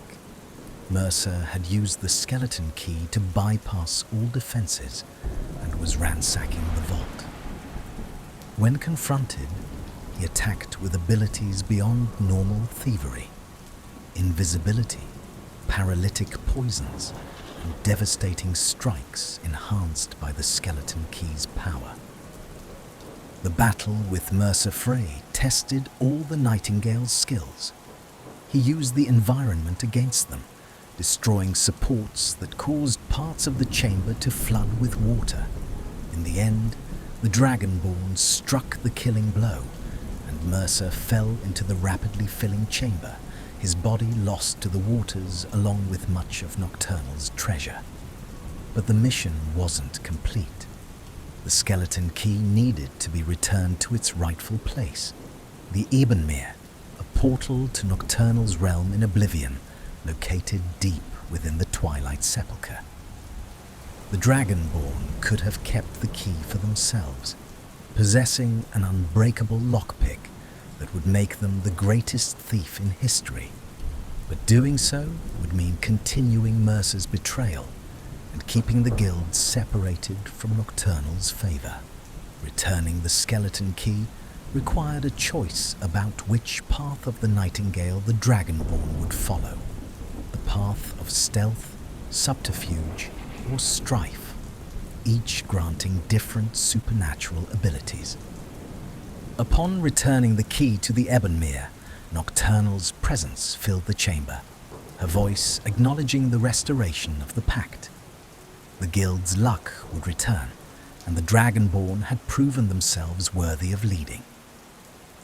Back at the Ragged Flagon, the guild celebrated their new fortune. Brynjolf, recognizing that the guild needed someone who had proven their devotion to Nocturnal and possessed the skills to lead, named the Dragonborn the new guild master. The position came with the guild master's armor and the authority to restore the guild to its former glory. The restoration required completing special quests in 4 cities: Markarth, Solitude, Whiterun, and Windhelm. By re-establishing criminal networks, bribing officials, and proving the guild's competence through high-profile heists in each city, the Dragonborn gradually restored the Thieves Guild's reputation and influence. Merchants once again paid protection money, informants reported to the guild, and the Ragged Flagon transformed from a desperate hideout to a thriving criminal headquarters. As Guildmaster, the Dragonborn commanded not just thieves, but a network of influence that stretched across Skyrim. They had gone from a recruit testing their skills in the marketplace to the leader of the most powerful criminal organization in the province, blessed by a Daedric Prince and bound to serve her as a nightingale for eternity. The shadows of Skyrim belonged to them, and Nocturnal smiled upon her faithful servant. The Dark Brotherhood, Death's contract. While the Thieves Guild dealt in property and influence, another organization trafficked in something far more final: death. The Dark Brotherhood, ancient assassins who worshipped Sithis, the Void, and received contracts through ritual prayers to the Night Mother, operated from a hidden sanctuary in Falkreath Hold. Where once they had been powerful enough to kill emperors and change history, the Brotherhood in Skyrim had become a remnant, struggling to maintain their traditions while avoiding persecution. The Dragonborn's path to the Dark Brotherhood began not through seeking them out, but through committing murder. A child in Windhelm, Aventus Aretino, had been performing the Black Sacrament, a ritual to contact the Dark Brotherhood and request a killing. He sought the death of Grelod the Kind, the cruel headmistress of the orphanage where he had been imprisoned. Whether motivated by compassion, curiosity, or mercenary interest, if the Dragonborn killed Grelod, they caught the Dark Brotherhood's attention. Shortly after, while sleeping in any inn or home, the Dragonborn would awaken to find themselves in an abandoned shack, bound with a mysterious woman named Astrid standing before them. Astrid, the leader of the Skyrim Dark Brotherhood Sanctuary, explained the situation. The Dragonborn had killed someone, stolen a contract that belonged to the Brotherhood. To make amends, they would need to kill someone, specifically one of 3 prisoners Astrid had brought to the shack. The test revealed much about the Brotherhood's philosophy. Astrid didn't care which prisoner died, only that the Dragonborn killed someone, proving they possessed the will to take life without sentimentality. If the Dragonborn refused and somehow killed Astrid instead, they would destroy the Brotherhood and earn the reward for eliminating them. But if they killed one or all of the prisoners, Astrid would be impressed and invite them to join the family, as the Brotherhood members called themselves. The Dark Brotherhood Sanctuary, hidden behind a black door that required a passphrase to open, housed an eccentric group of killers. Astrid led with a pragmatic, business-focused approach that prioritized contracts and profit. Her husband, Arnbjorn, was a werewolf whose ferocious nature made him an effective enforcer. Nazir, a Red Guard assassin, handled contract assignments. Festus Krex, an elderly mage, specialized in poisons and magical kills. Gabriella, a Dwemer vampire, brought both stealth and supernatural abilities to her work Babette, who appeared to be a child, but was actually an ancient vampire, used her innocent appearance to approach targets unsuspected. The newest members included Cicero, the keeper of the Night Mother, and the Night Mother herself, whose preserved corpse resided in the sanctuary. Cicero was eccentric to the point of appearing insane, speaking in rhymes and riddles, but his devotion to the old ways of the Brotherhood was absolute. He argued that the Brotherhood had lost its way under Astrid's leadership, abandoning the sacred traditions in favor of treating assassination as mere business. As the Dragonborn completed contracts, killing corrupt merchants, disloyal servants, and various targets throughout Skyrim, they earned the family's trust and proved themselves a valuable asset. The contracts tested different skills: poison, stealth, public kills made to look like accidents, and direct confrontation. Each successful kill added to the Dragonborn's reputation within the Brotherhood.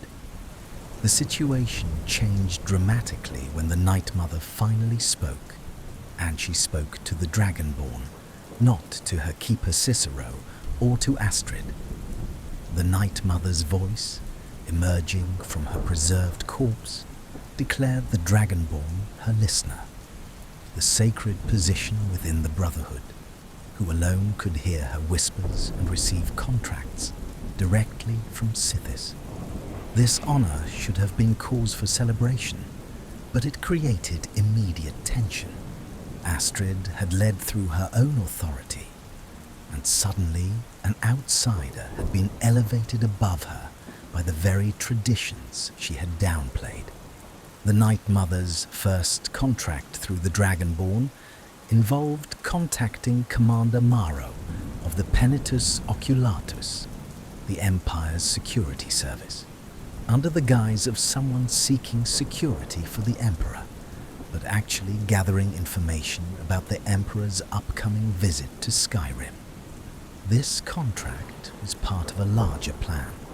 The Dark Brotherhood had been hired to assassinate Emperor Titus Mede II himself, a contract that would restore the Brotherhood's reputation as the deadliest assassins in Tamriel. But the path to the Emperor would be long and complex. First, the Dragonborn needed to assassinate the Emperor's cousin, Vittoria Vici, during her public wedding in solitude, making a statement about the Brotherhood's reach. Then they would kill Commander Maro's son during the Emperor's visit to Skyrim, demoralizing the head of Imperial security. Finally, they would board the Emperor's ship, the Kataria, and complete the assassination. However, tensions within the Brotherhood reached a breaking point. Cicero, driven mad by what he saw as Astrid's blasphemy against the old ways, attempted to murder her. When the attempt failed and Astrid was merely wounded, Cicero fled to the Dawnstar Sanctuary, an abandoned Brotherhood hideout.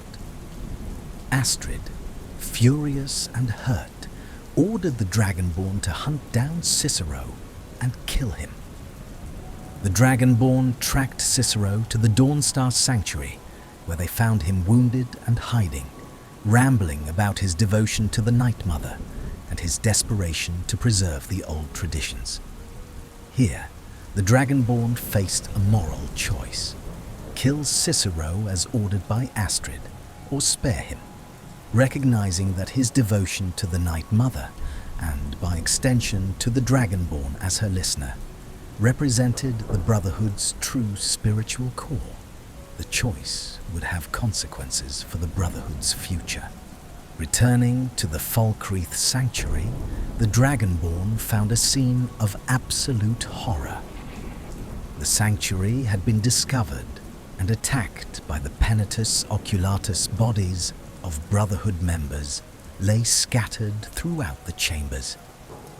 Festus Crex, Gabriella, Vizara, and others, all dead. The family had been slaughtered. In the Night Mother's chamber, the Dragonborn found Nazir defending against the remaining attackers, and, most shockingly, Astrid, burned beyond recognition, having activated the sanctuary's purification ritual, a magical fire meant to destroy all evidence. She had just enough strength left to confess. She had betrayed the Brotherhood. Unable to accept her loss of control when the Night Mother named the Dragonborn as listener, Astrid had contacted Commander Maro and revealed the Brotherhood's location in exchange for wealth and guaranteed safety. But Maro had betrayed her in turn, attacking the sanctuary and attempting to destroy the Brotherhood entirely. Astrid's gambit had failed catastrophically, and in her final moments, she begged the Dragonborn to fulfill the contract on the Emperor, not for profit, but for revenge against Maro, and to salvage something from her terrible mistake. She asked the Dragonborn to kill her, ending her suffering. The purification complete, the survivors, the Dragonborn, Nazir, Babette, and possibly Cicero if spared, retreated to the Dawnstar Sanctuary to plan their revenge and the completion of the Emperor's contract. The Dragonborn had become not just the listener, but the de facto leader of what remained of the Dark Brotherhood. The assassination of Emperor Titus Mede II proceeded through careful planning. The Dragonborn infiltrated the ship Kataria, fighting through Penitus Oculatus agents and Commander Maro himself until they reached the Emperor's cabin. There, surprisingly, the Emperor was calm, almost accepting. He had known death was coming. Emperors always did. He asked only that after his death, the Dragonborn kill the person who had arranged the contract, preventing them from claiming credit for his assassination. The Emperor's death sent shockwaves through the Empire. Titus Mede II, who had led the Empire through the Great War and its aftermath, was gone. His death demonstrated the Dark Brotherhood's deadliness, even in their weakened state. But it also left the Empire in crisis, searching for a new emperor while still locked in civil war with Skyrim and facing the Aldmeri Dominion's machinations. Following the Emperor's final request, the Dragonborn tracked down Amaund Motiere, the nobleman who had hired the Brotherhood to kill the Emperor. Whether motivated by honoring the Emperor's dying wish or simply by pragmatism, dead clients tell no tales. The Dragonborn eliminated Motiere, claiming the substantial payment he had prepared for the contract's completion. As the new leader of the Dark Brotherhood, the Dragonborn oversaw the organization's slow rebuilding from the Dawnstar Sanctuary. Nazir began recruiting new members. Babette provided continuity with the Brotherhood's traditions. If spared, Cicero brought his absolute devotion to the Night Mother and the old ways the Brotherhood would survive, smaller but purified by fire, ready to continue their sacred work of assassination in service to Sithis and the Night Mother. The Dragonborn had gone from a recruit taking a test kill to the listener of the Dark Brotherhood, leading the family through its darkest hour and emerging as perhaps the most feared assassin in Tamriel. Whenever someone performed the Black Sacrament and called upon the Brotherhood, it was the Dragonborn who would hear the Night Mother's whispers and decide which contracts to accept. Death had found a new master, and Sithis was well pleased. The College of Winterhold, the Eye of Magnus.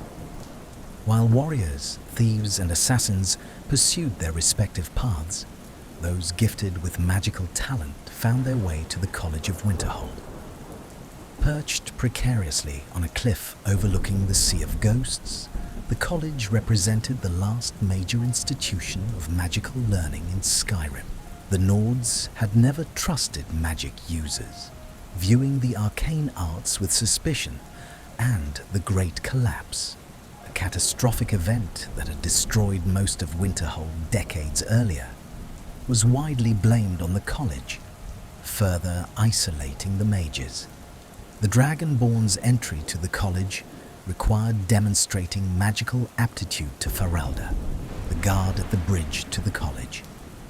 Once inside, they met Mirabel Irvine, the master wizard who oversaw day-to-day operations and joined a small class of apprentice mages that included Jizago, an ambitious Khajiit, Brelina Marion, a nervous Dunmer, and Onmund, a Nord who felt out of place among spellcasters. The college was led by Archmage Savos Aren, an elderly Dunmer who maintained a distant presence, leaving most administrative work to Mirabel.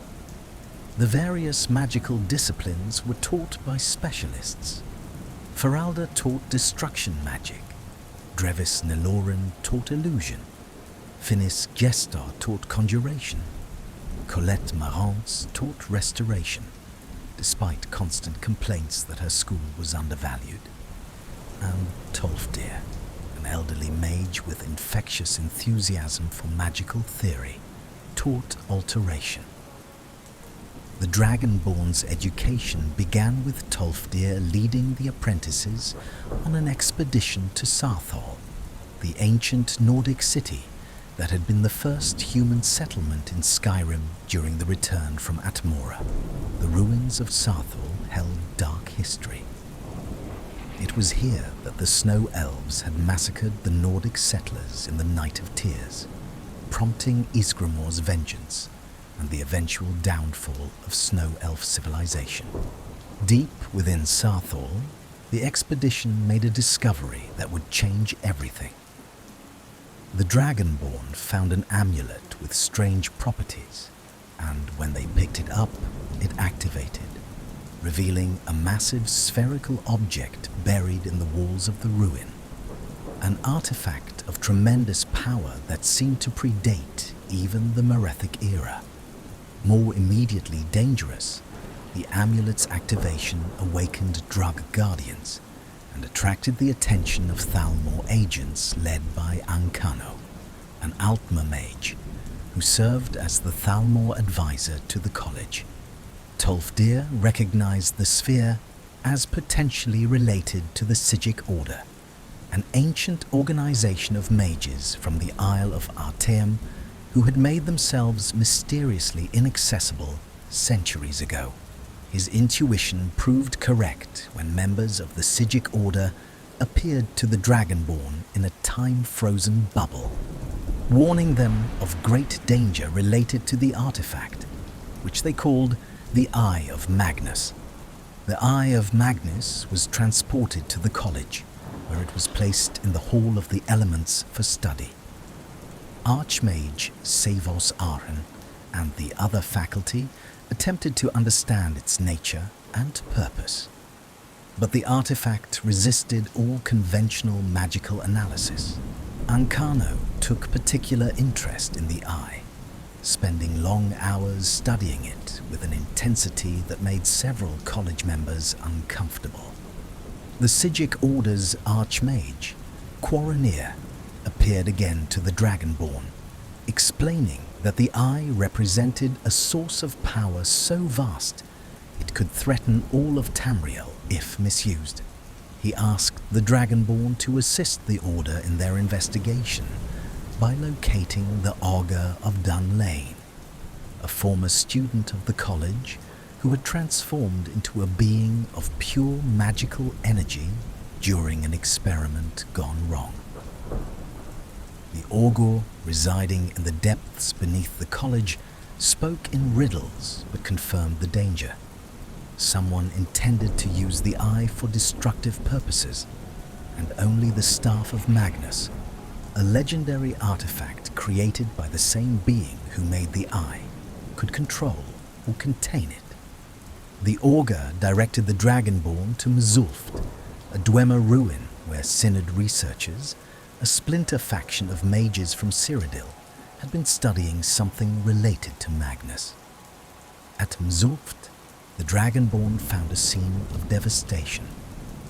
The Synod researchers had been killed, and a surviving mage, Paratus Decimius, explained they had been using a Dwemer mechanism to map magical sources across Skyrim.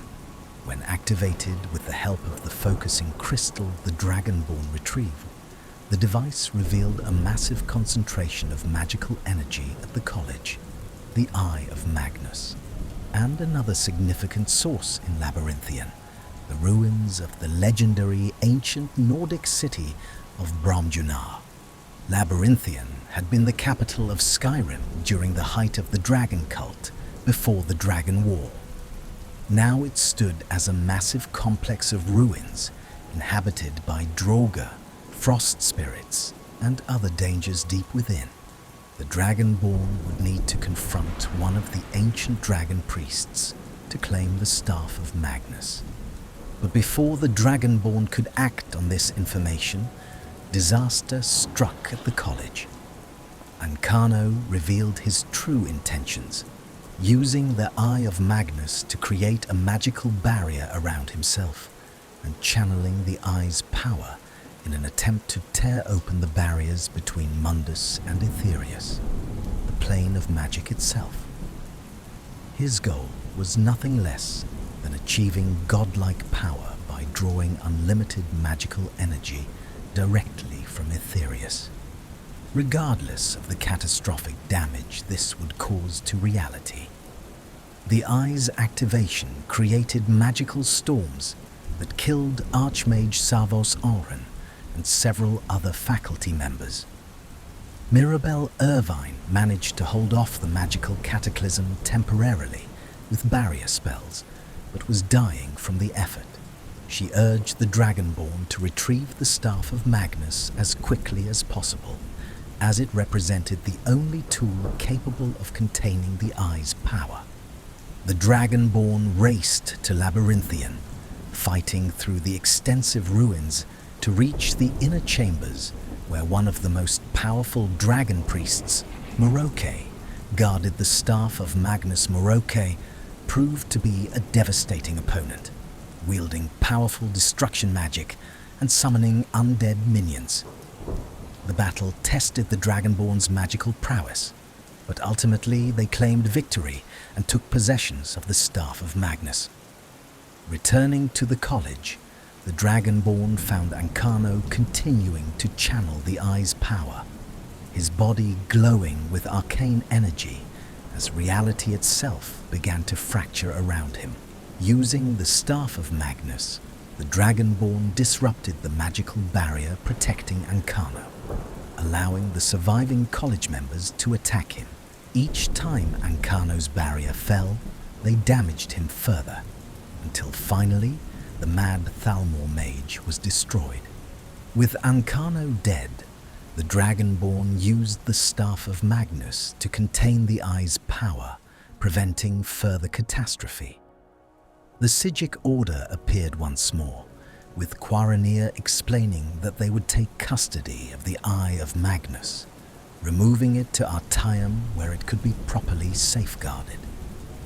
The artifact was simply too dangerous to remain in the mortal world. In the aftermath of the crisis, with the Archmage dead, and the college having survived only through the Dragonborn's actions, Tolfdir and the surviving faculty unanimously agreed. The Dragonborn should become the new Archmage of the College of Winterhold. Though perhaps still relatively inexperienced compared to the centuries of magical study possessed by some faculty members, the Dragonborn had proven themselves capable of handling the most dangerous magical threats and had earned the respect of even the ancient Sigic Order. As Archmage, the Dragonborn received the office and quarters in the highest tower of the college, along with the Archmage's robes. They would be responsible for guiding the college's research and protecting it from both external threats and internal magical disasters. The position came with the respect of Skyrim's small magical community and the continued suspicion of the Nord population, who still blamed the college for the Great Collapse and viewed magic users as dangerous outsiders. The Dragonborn had mastered not just the physical power of the Thu'um, but also the arcane arts, standing as both a warrior in Dragon's Tongue and a scholar of magical theory, a rare combination that made them uniquely qualified to understand the supernatural forces shaping Skyrim's destiny. Daedric quests, servants of the princes. Throughout Skyrim, the Daedric Princes, powerful entities who ruled their own realms in oblivion, sought mortal servants to carry out their will. Each prince offered a quest that would test the Dragonborn's morality, cunning, or strength, rewarding success with a Daedric artifact of legendary power. These quests revealed much about the nature of the princes and the costs of serving them. Azura, the Prince of Dawn and Dusk, appeared through her shrine in the mountains south of Winterhold. She tasked the Dragonborn with recovering Azura's star, a powerful soul gem that could be reused infinitely from a mage who had desecrated it. The quest led to entering the star itself, a metaphysical space where the souls trapped within battled for dominance.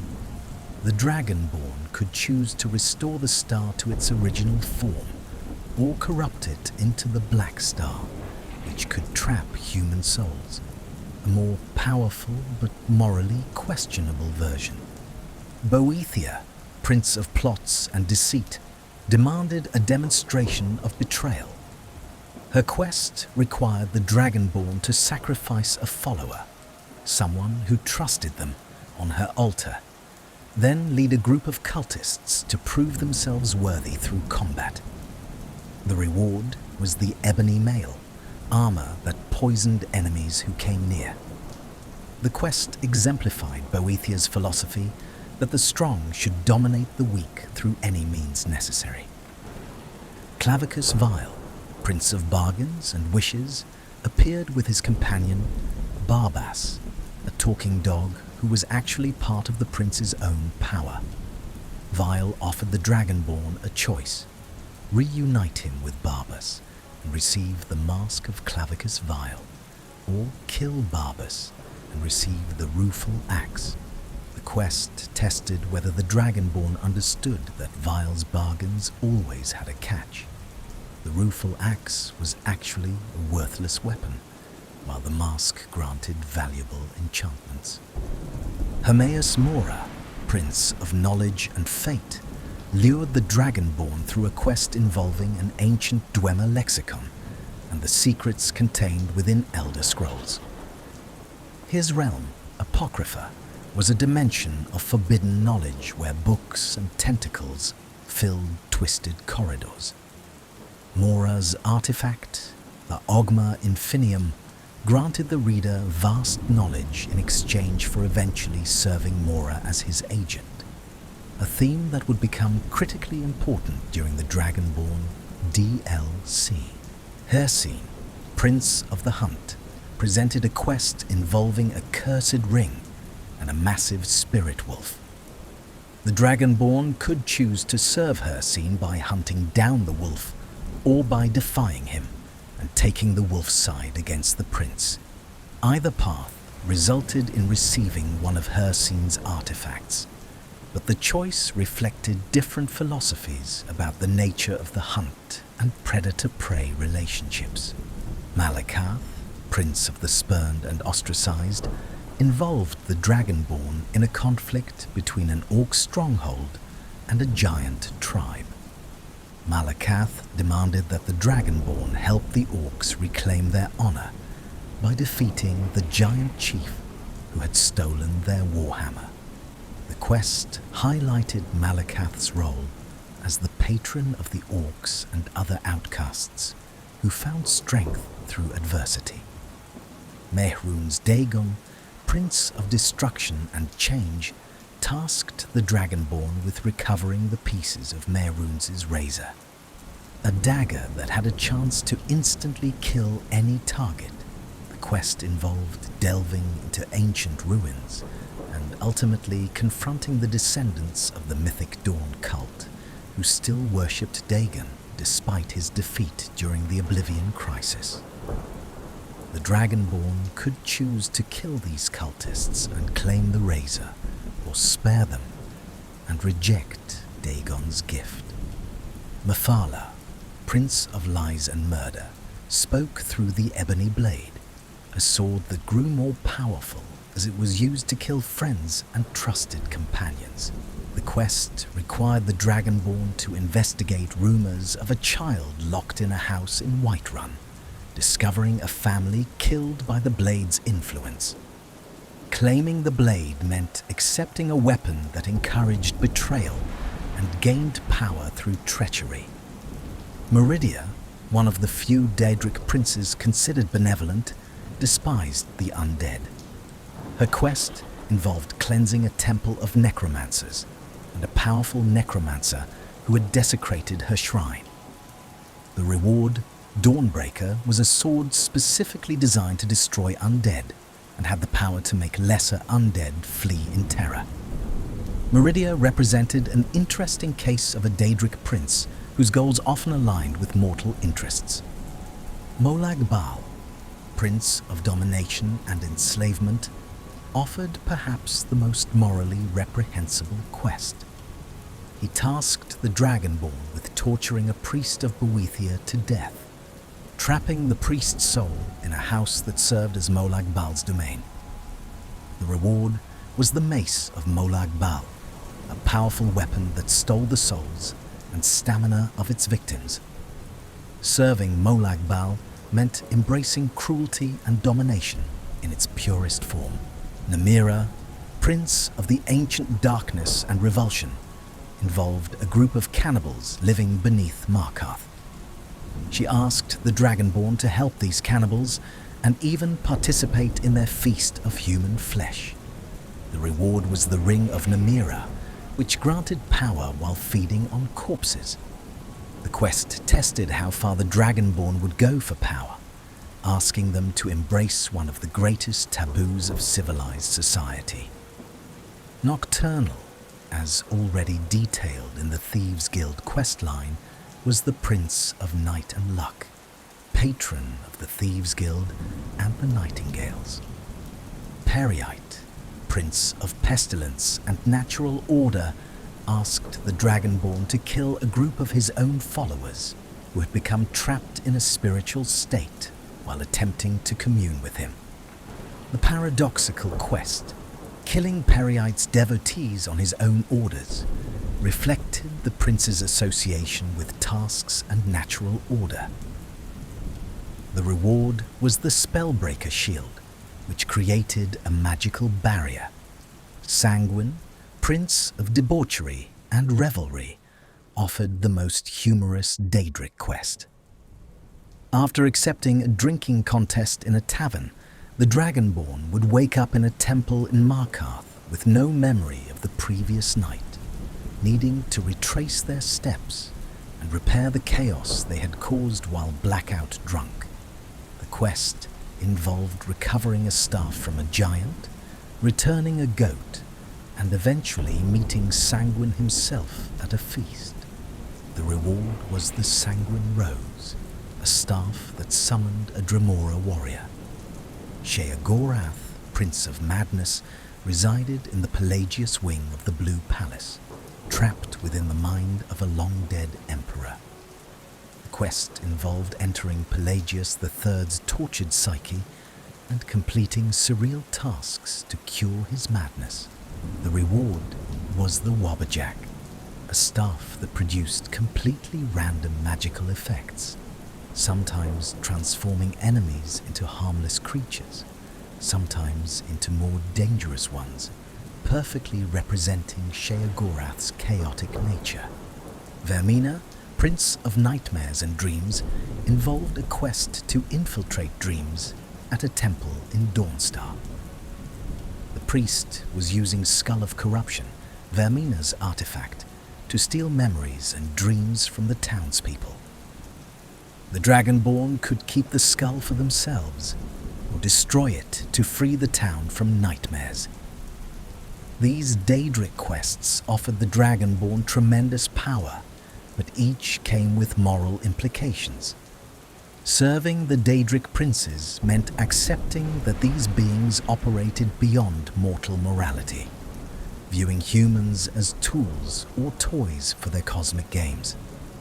Some princes, like Meridia or Azura, might have goals that aligned with mortals' interests, but even they pursued their own agendas first. The Dragonborn's choices in accepting or refusing these quests revealed their character and willingness to compromise their principles for power. Part 6. Dawnguard, Dragonborn, and Conclusion. The Vampire Crisis. Dawnguard. While the Dragonborn dealt with dragons, civil war, and various faction conflicts, a new threat emerged from the darkness. Vampires, long a menace in Skyrim, suddenly became more aggressive and organized. Attacks on settlements increased in frequency and boldness. Rumors spread of ancient vampires awakening, and of a prophecy that would blot out the sun itself. The Dawnguard, a vampire hunting organization, reformed under the leadership of Isran, a zealous warrior who had dedicated his life to destroying the undead operating from Fort Dawnguard in the Rift. Isran began recruiting warriors to face the growing vampire threat. When the Dragonborn investigated these rumors, they were offered a choice that would define their path through this crisis. Join the Dawnguard as a vampire hunter, or join the vampires themselves in service to an ancient prophecy. The conflict centered around Serana, a pure-blooded vampire daughter of Lord Harkon, who had been sealed away in a tomb with an Elder Scroll for thousands of years.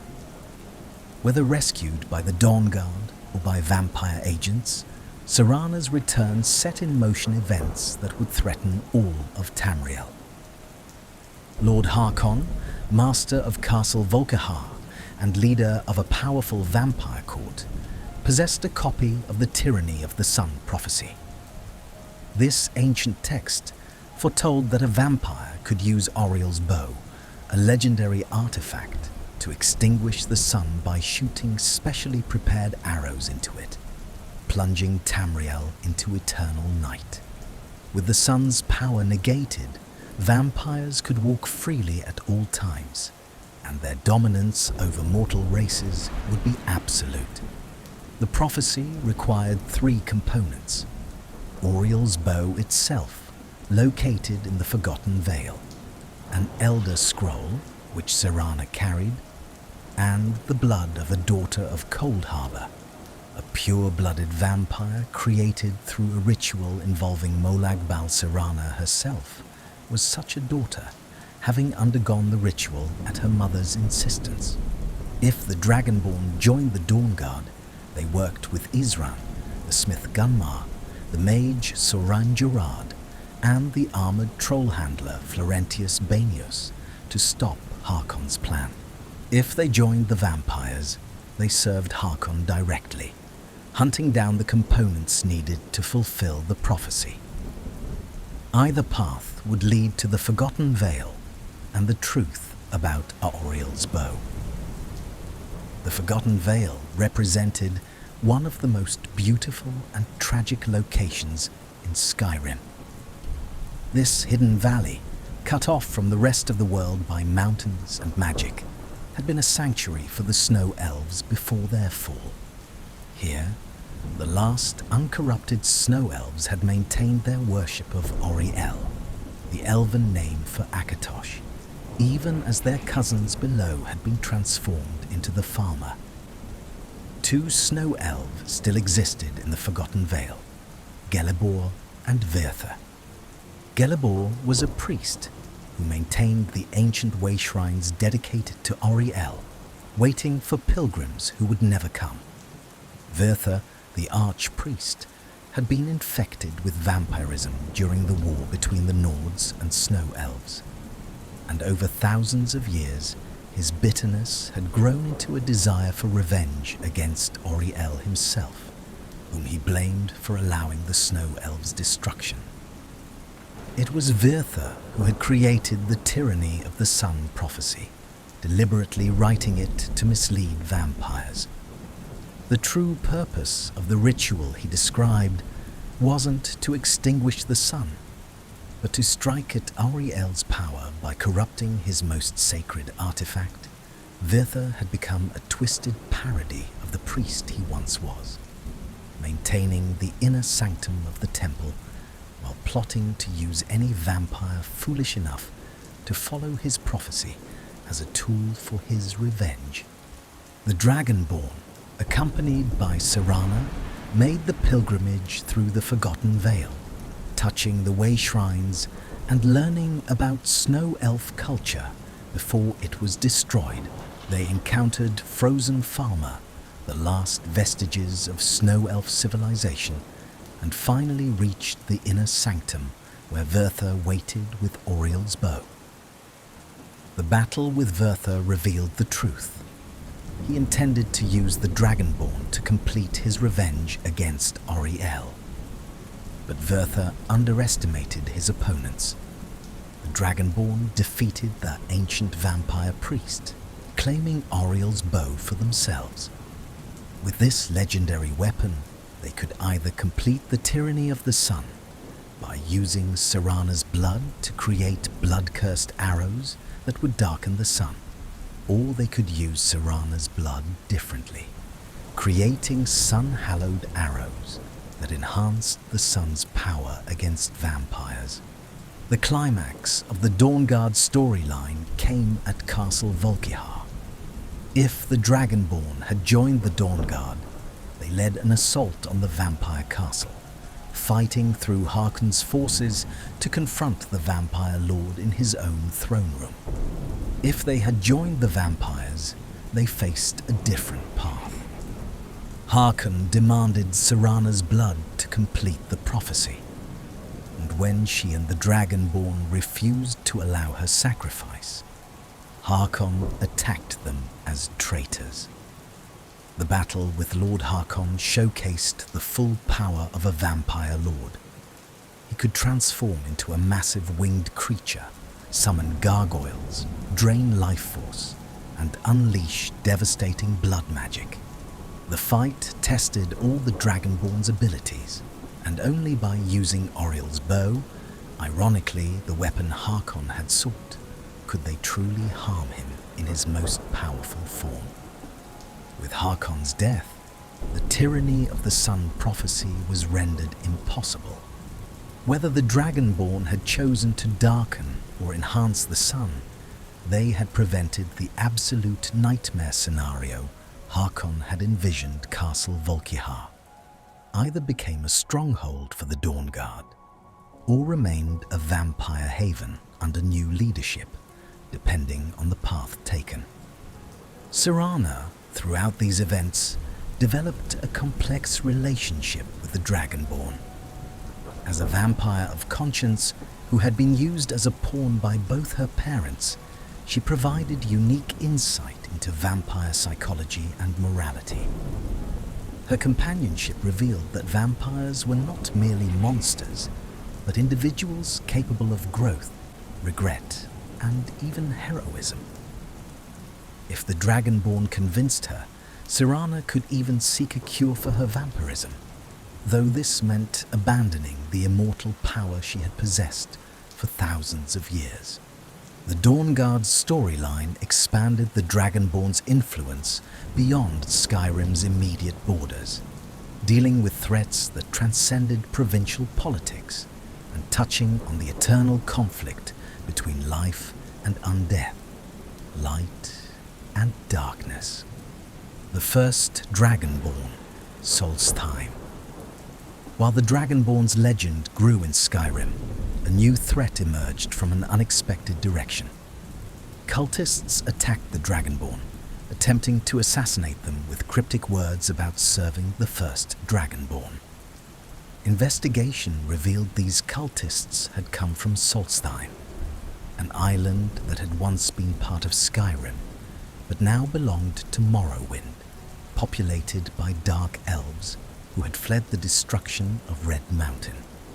Traveling to Solstheim revealed a land transformed by the Red Year, the eruption of Red Mountain that had devastated Morrowind 200 years earlier. The southern part of the island, once frozen tundra, had been covered in volcanic ash, creating a surreal landscape of ash storms and giant mushrooms. The main settlement, Raven Rock, was a Dunmer town struggling to survive through ebony mining, while the original Nord population had dwindled to a few scattered settlements. In Raven Rock, the Dragonborn learned of a temple being built outside town, where workers labored in a trance-like state, compelled by magic they didn't understand. The temple belonged to a dragon priest named Miraak, who called himself the first Dragonborn, the first mortal to be blessed with the dragon blood, who had lived during the Merethic Era when dragons still ruled Skyrim. Miraak's story was one of betrayal and ambition. During the Dragon War, when humans rebelled against their dragon overlords, Miraak had been a dragon priest, a human intermediary between dragons and mortals who enforced dragon dominance. But Miraak possessed the dragon blood, and his power rivaled that of the dragons themselves. Rather than remain a servant, he attempted to seize power for himself, planning to overthrow both his dragon masters and the other dragon priests. Miraak's rebellion was stopped not by dragons or humans, but by Hermaeus Mora, the Daedric Prince of Knowledge. Mora had taught Miraak secret knowledge and powerful shouts unknown to others, but when Miraak attempted to use this knowledge to escape Mora's service, the prince trapped him in Apocrypha, Mora's realm in oblivion.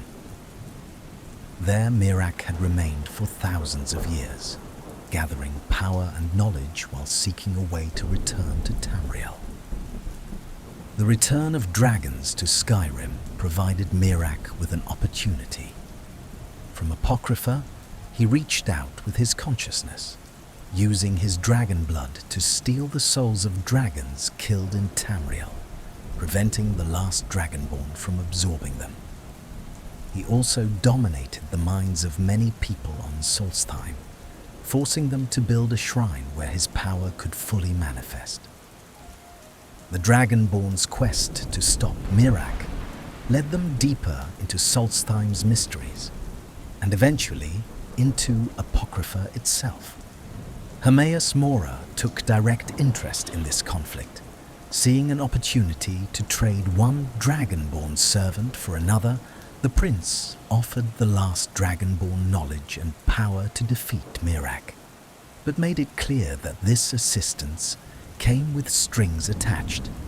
Apocrypha was a realm unlike any in Tamriel, an infinite library where forbidden knowledge took physical form. Books lined corridors that defied physics. Tentacles emerged from pools of oily darkness, and seekers of knowledge wandered as twisted creatures, driven mad by what they had learned. Miraak had built a palace here, using his centuries of captivity to master secrets that the last Dragonborn had only begun to discover. Throughout the quest line, the Dragonborn learned new words of power from various sources across Solstheim. Ancient standing stones revealed new shout words. Subterranean Dwemer ruins contained secrets, and dragon lairs provided opportunities to challenge and defeat dragons in this foreign land. The island showcased a fusion of Nord, Dunmer, and Skal cultures, with the Skal, indigenous people who worshipped nature spirits rather than the traditional Nordic pantheon, providing valuable assistance against Miraak's influence. Miraak had been manipulating the Skal, attempting to learn the secrets of their sacred stones to gain power over nature itself. The shaman of the Skal village, initially skeptical of the Dragonborn, eventually recognized them as a potential savior against Miraak's tyranny. Through completing trials at the Allmaker stones scattered across Solstheim, the Dragonborn weakened Miraak's hold on the island and gained allies among the Skal. The quest line also involved returning to themes from Morrowind's history. Tel Mithrin, a wizard's tower maintained by Master Neloth of House Telvanni, provided insight into Dunmer magical traditions and offered quests involving heartstones, curious minerals created by the red mountain eruption that animated ash creatures. The desolate beauty of Solstheim, caught between its Nordic past and Dunmer present, reflected broader themes of cultural transformation and survival. The summit of Apocrypha. The final confrontation with Miraak occurred in the depths of Apocrypha, at the summit of Miraak's own palace. The first Dragonborn proved to be the most formidable opponent. The last Dragonborn had yet faced Miraak wielded powerful shouts, learned over millennia, could become ethereal to avoid damage, and commanded dragon allies who fought beside him.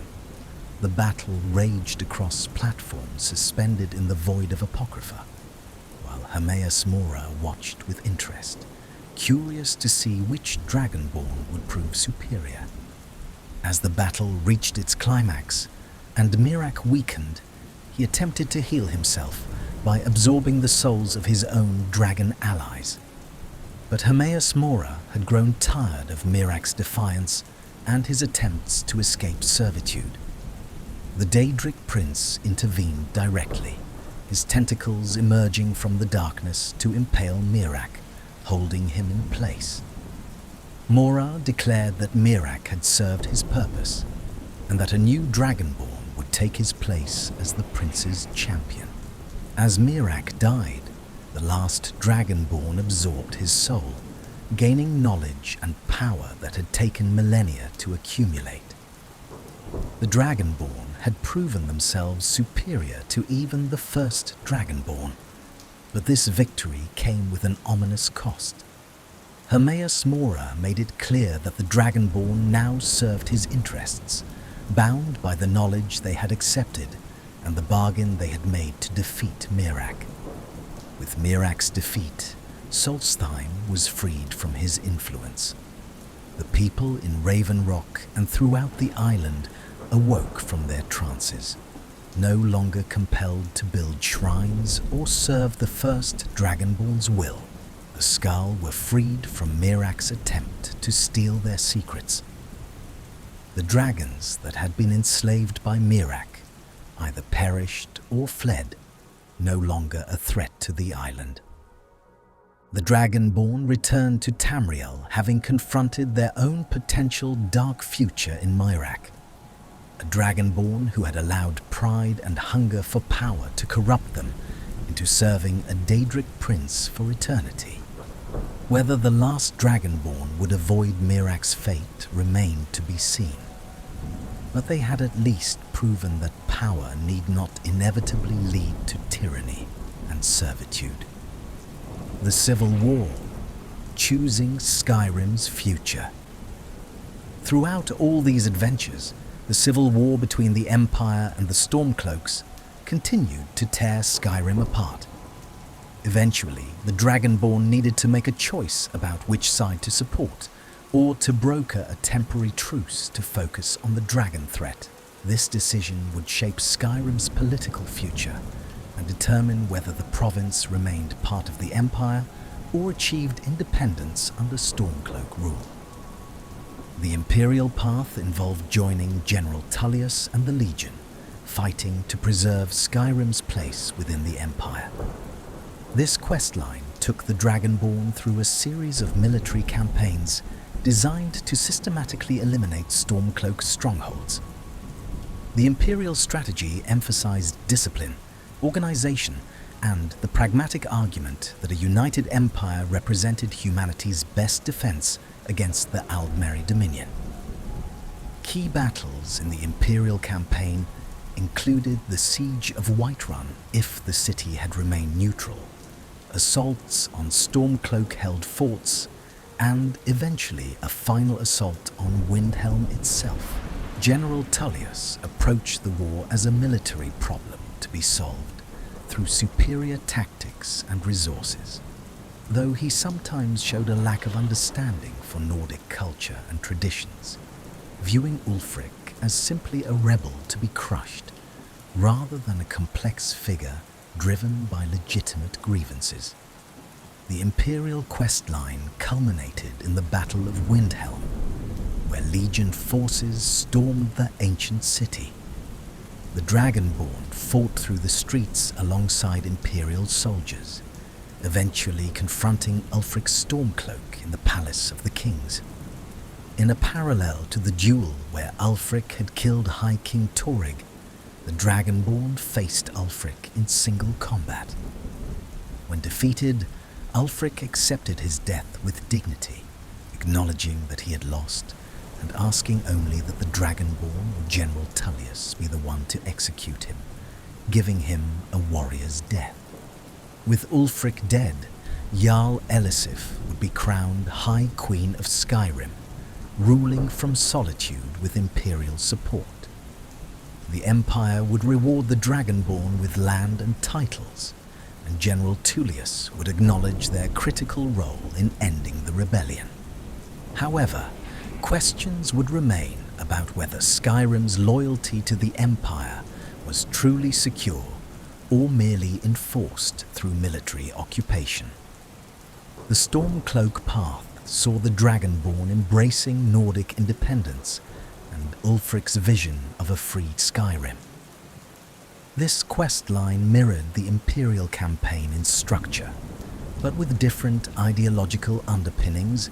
Ulfric Stormcloak presented himself as fighting for religious freedom, cultural preservation, and liberation from Thalmor influence disguised as Imperial authority. Stormcloak military operations emphasized the fierce individual prowess of Nordic warriors and the righteousness of their cause. Galmar Stonefist, Ulfric's housecarl and military commander, led the strategic planning, identifying targets and coordinating attacks. The Stormcloak strategy relied more on inspiring loyalty and courage in their soldiers than on the disciplined formations favoured by the Legion. The Stormcloak questline also included the siege of Whiterun if necessary, assaults on Imperial forts, and eventually a climactic assault on Solitude itself. The Battle of Solitude saw Stormcloak forces storming the Imperial capital of Skyrim, fighting through Castle Dower to reach General Tullius. The general's last stand was defiant, declaring that the Empire would eventually return, and that the Stormcloaks were dooming Skyrim to stand alone against the Aldmeri Dominion. The execution of General Tullius, and potentially the Imperial Legion's commander, Legate Rika, a Nord who had chosen the Empire over independence, marked the Stormcloak victory. Ulfric would be crowned High King, ruling from the Palace of the Kings in Windhelm. The Dragonborn would be honoured as a hero of the rebellion and given estates and titles befitting their contribution to Skyrim's independence. However, victory brought its own complications. An independent Skyrim would need to defend itself without Imperial support, maintain its economy without access to Imperial trade networks, and establish diplomatic relations with neighbouring provinces. The Thalmor, though they had secretly benefited from the prolonged civil war, would now face a united Skyrim that openly worshipped Talos and rejected the White Gold Concordat. Whether this represented strength through unity or dangerous isolation remained a question for the future. The season unending represented a third option, temporarily mediating peace between both sides to focus on the dragon threat. This path required the Dragonborn to use their status and the Greybeard's neutral authority to bring both General Tullius and Ulfric Stormcloak to the negotiating table at High Hrothgar. The peace conference tested the Dragonborn's diplomatic skills as they mediated between bitter enemies, making decisions about territorial exchanges and prisoner releases. The temporary truce achieved through season unending wouldn't end the war permanently, but would pause it long enough to deal with Alduin. Both sides would honor the truce reluctantly, recognizing that a dragon apocalypse served no one's interests. However, the fundamental issues dividing Skyrim would remain unresolved, and the war would likely resume after the dragon crisis ended, unless the Dragonborn later chose to support one side or the other. The Dragonborn's legacy. By the time the Dragonborn had completed their major quests, defeating Alduin, resolving the civil war or brokering peace, stopping Harkon's vampire plot, and defeating Miraak, they had become the most powerful individual in Skyrim and possibly all of Tamriel. They commanded multiple factions, possessed legendary artifacts, had learned powerful dragon shouts, and had proven capable of defeating threats that would have destroyed civilizations.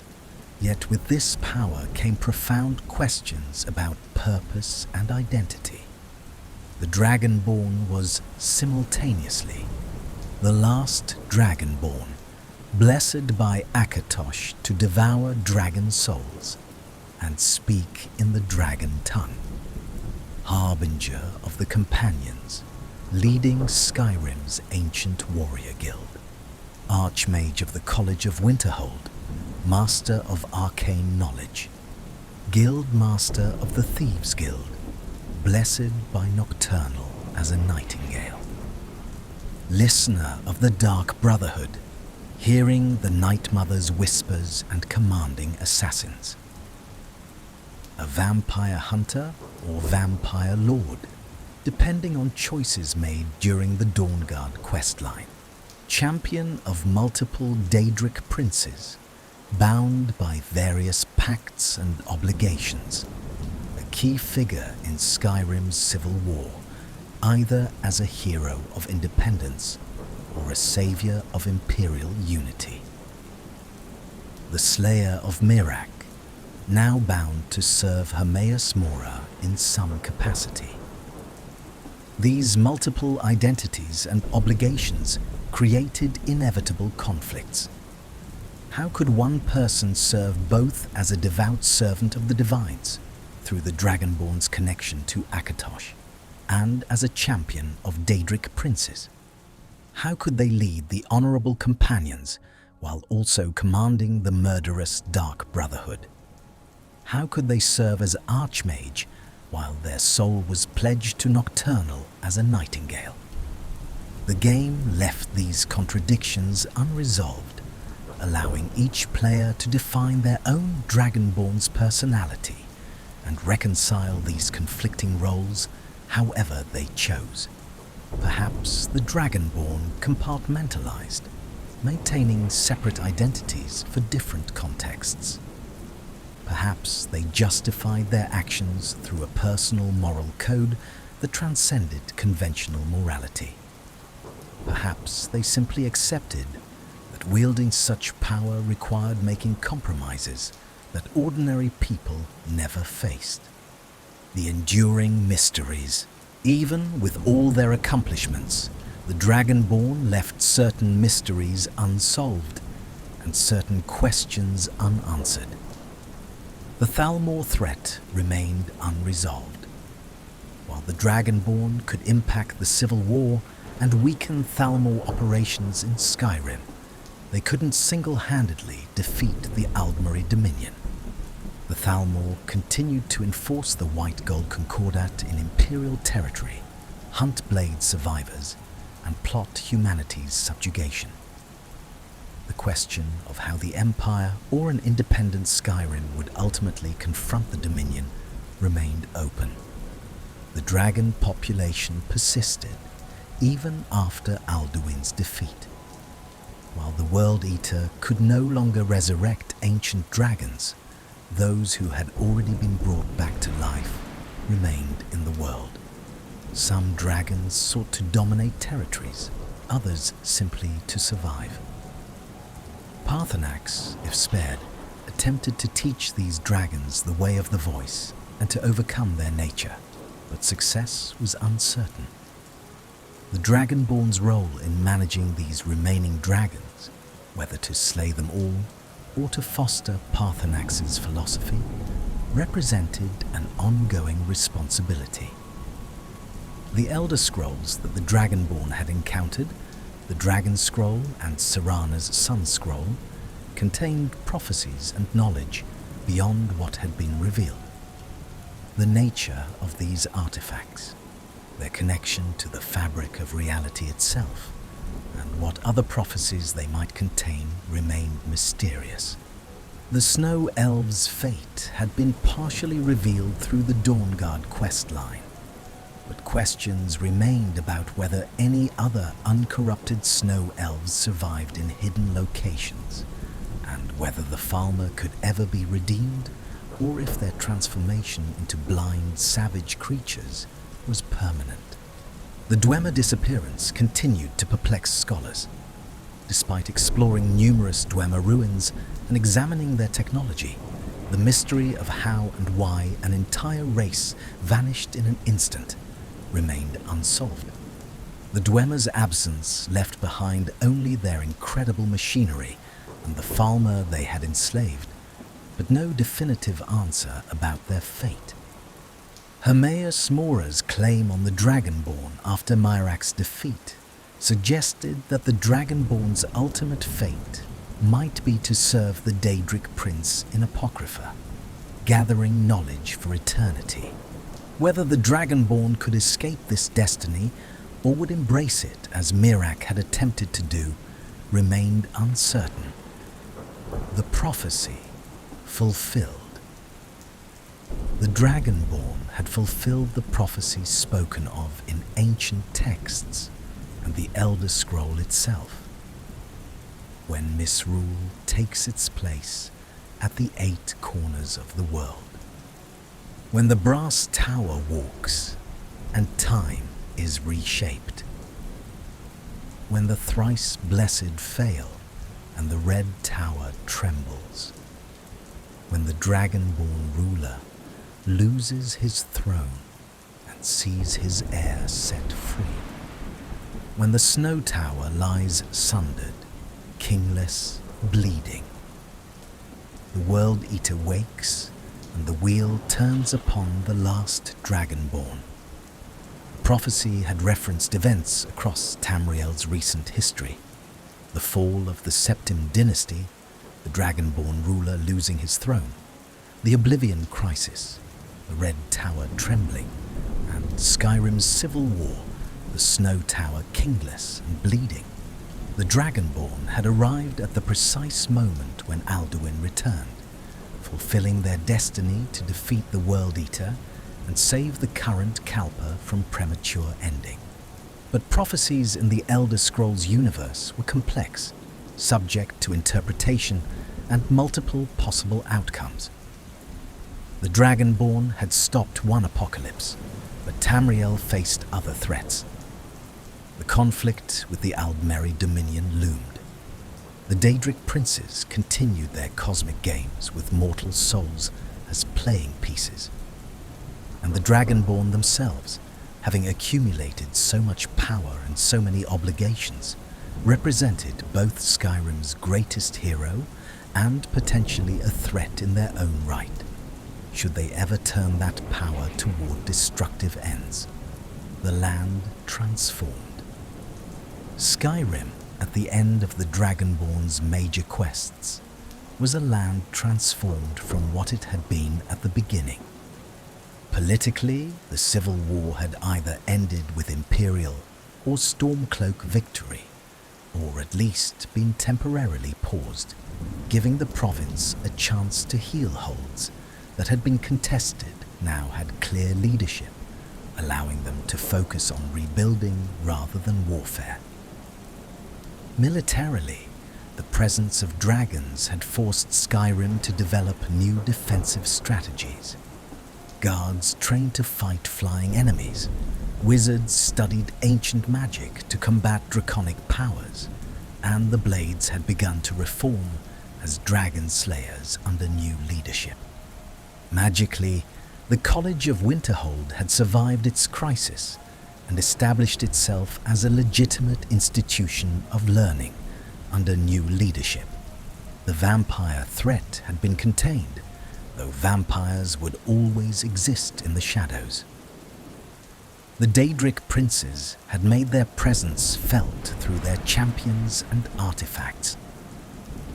Culturally, the Nords had been reminded of their ancient heritage through the return of dragons, the resurrection of the ancient Thu'um, and encounters with their mythological past. Whether Skyrim remained part of the Empire or achieved independence, the Nords had rediscovered pride in their warrior traditions and the legends of Ysgramor. Spiritually, the question of Talos worship remained contentious, but symbolically important. The Dragonborn's very existence proved that Talos had been a true Dragonborn emperor, lending credence to the Nordic belief in his divinity. Whether through Imperial victory maintaining the ban, or Stormcloak victory allowing open worship, the Dragonborn had impacted this religious debate through their actions. The final word, as the Dragonborn stood atop the throat of the world, having defeated Alduin and Miraak, having reshaped Skyrim's political landscape, having mastered the Thu'um and accumulated legendary artifacts, they represented the culmination of prophecy and the embodiment of draconic power in mortal form. Paarthurnax, if he lived, would offer philosophical reflections on what it meant to overcome one's nature. The dragon spoke of the constant struggle between domination and restraint, power and wisdom. He reminded the Dragonborn that their dragon blood gave them both the power to save the world and the potential to become as tyrannical as Alduin himself. The choice of how to use their power would define whether they became a hero or a monster. The Greybeards continued their meditations, adding the Dragonborn story to the legends they preserved. Master Arngeir expressed hope that the Dragonborn would use their power wisely, remembering that the Thu'um was meant for worship, not domination. Yet he also acknowledged that the Dragonborn existed as an exception to their philosophy, a necessary warrior when the world faced threats that meditation alone could not stop. Throughout Skyrim, tales spread of the Dragonborn's deeds. Bards composed songs about the hero who had defeated the World Eater, ended the Civil War, saved the College of Winterhold, restored the Thieves Guild, and accomplished legendary feats. These tales grew in the telling, transforming the Dragonborn from a person into a legend, from a mortal into a mythological figure whose story would be told for generations. The people of Skyrim went about their lives with the dragon crisis ended, the vampire threat contained, and political stability restored. Farmers planted crops, merchants traded goods, guards patrolled roads, and life continued in the ancient rhythms that had sustained Nordic society for thousands of years. They knew that somewhere the Dragonborn watched over Skyrim, ready to face whatever threats might emerge. As night fell over the land of the Nords, the aurora danced in the northern sky. The lights said to be the spirits of Sovngarde, the honored dead feasting in the halls of Shore. Somewhere among those lights, the ancient heroes who had fought dragons in ages past raised their mead horns to the last Dragonborn, recognizing a worthy successor to their legacy. The story of Skyrim, of dragons and civil war, of vampires and ancient prophecies, of Daedric princes and mortal heroes, had reached its climax. But in the world of the Elder Scrolls, endings were always temporary. New threats would emerge, new heroes would rise, and the last Dragonborn's legend would endure, inspiring future generations to face their own trials with the courage and determination that had saved Tamriel from the World Eater's hunger. The Thu'um echoed across the mountains one final time as the Dragonborn spoke the words of power that had become synonymous with their legend. F-U-S-R-O-D-A-H.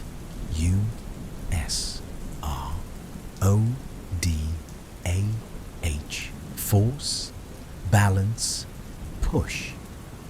The words that had shaken the world and reshaped destiny itself faded into silence, leaving only the wind whistling through the ancient pines and the eternal snows of Skyrim's peaks.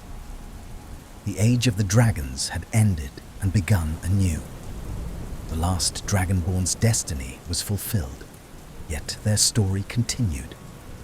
For as long as Skyrim endured, as long as the Nords sang songs and told tales, the legend of the Dragonborn would live on, a reminder that even in the darkest times, when ancient evils return and the world teeters on the brink of destruction, heroes can rise to meet the challenge. This was Skyrim. This was the land of the Nords. And this was the legend of the last Dragonborn, the prisoner who became a hero, the mortal who spoke the language of dragons, the champion who saved the world. Their watch would continue. Their legend would endure. And Tamriel would remember. Conclusion. The legacy endures. Reflections on a legend.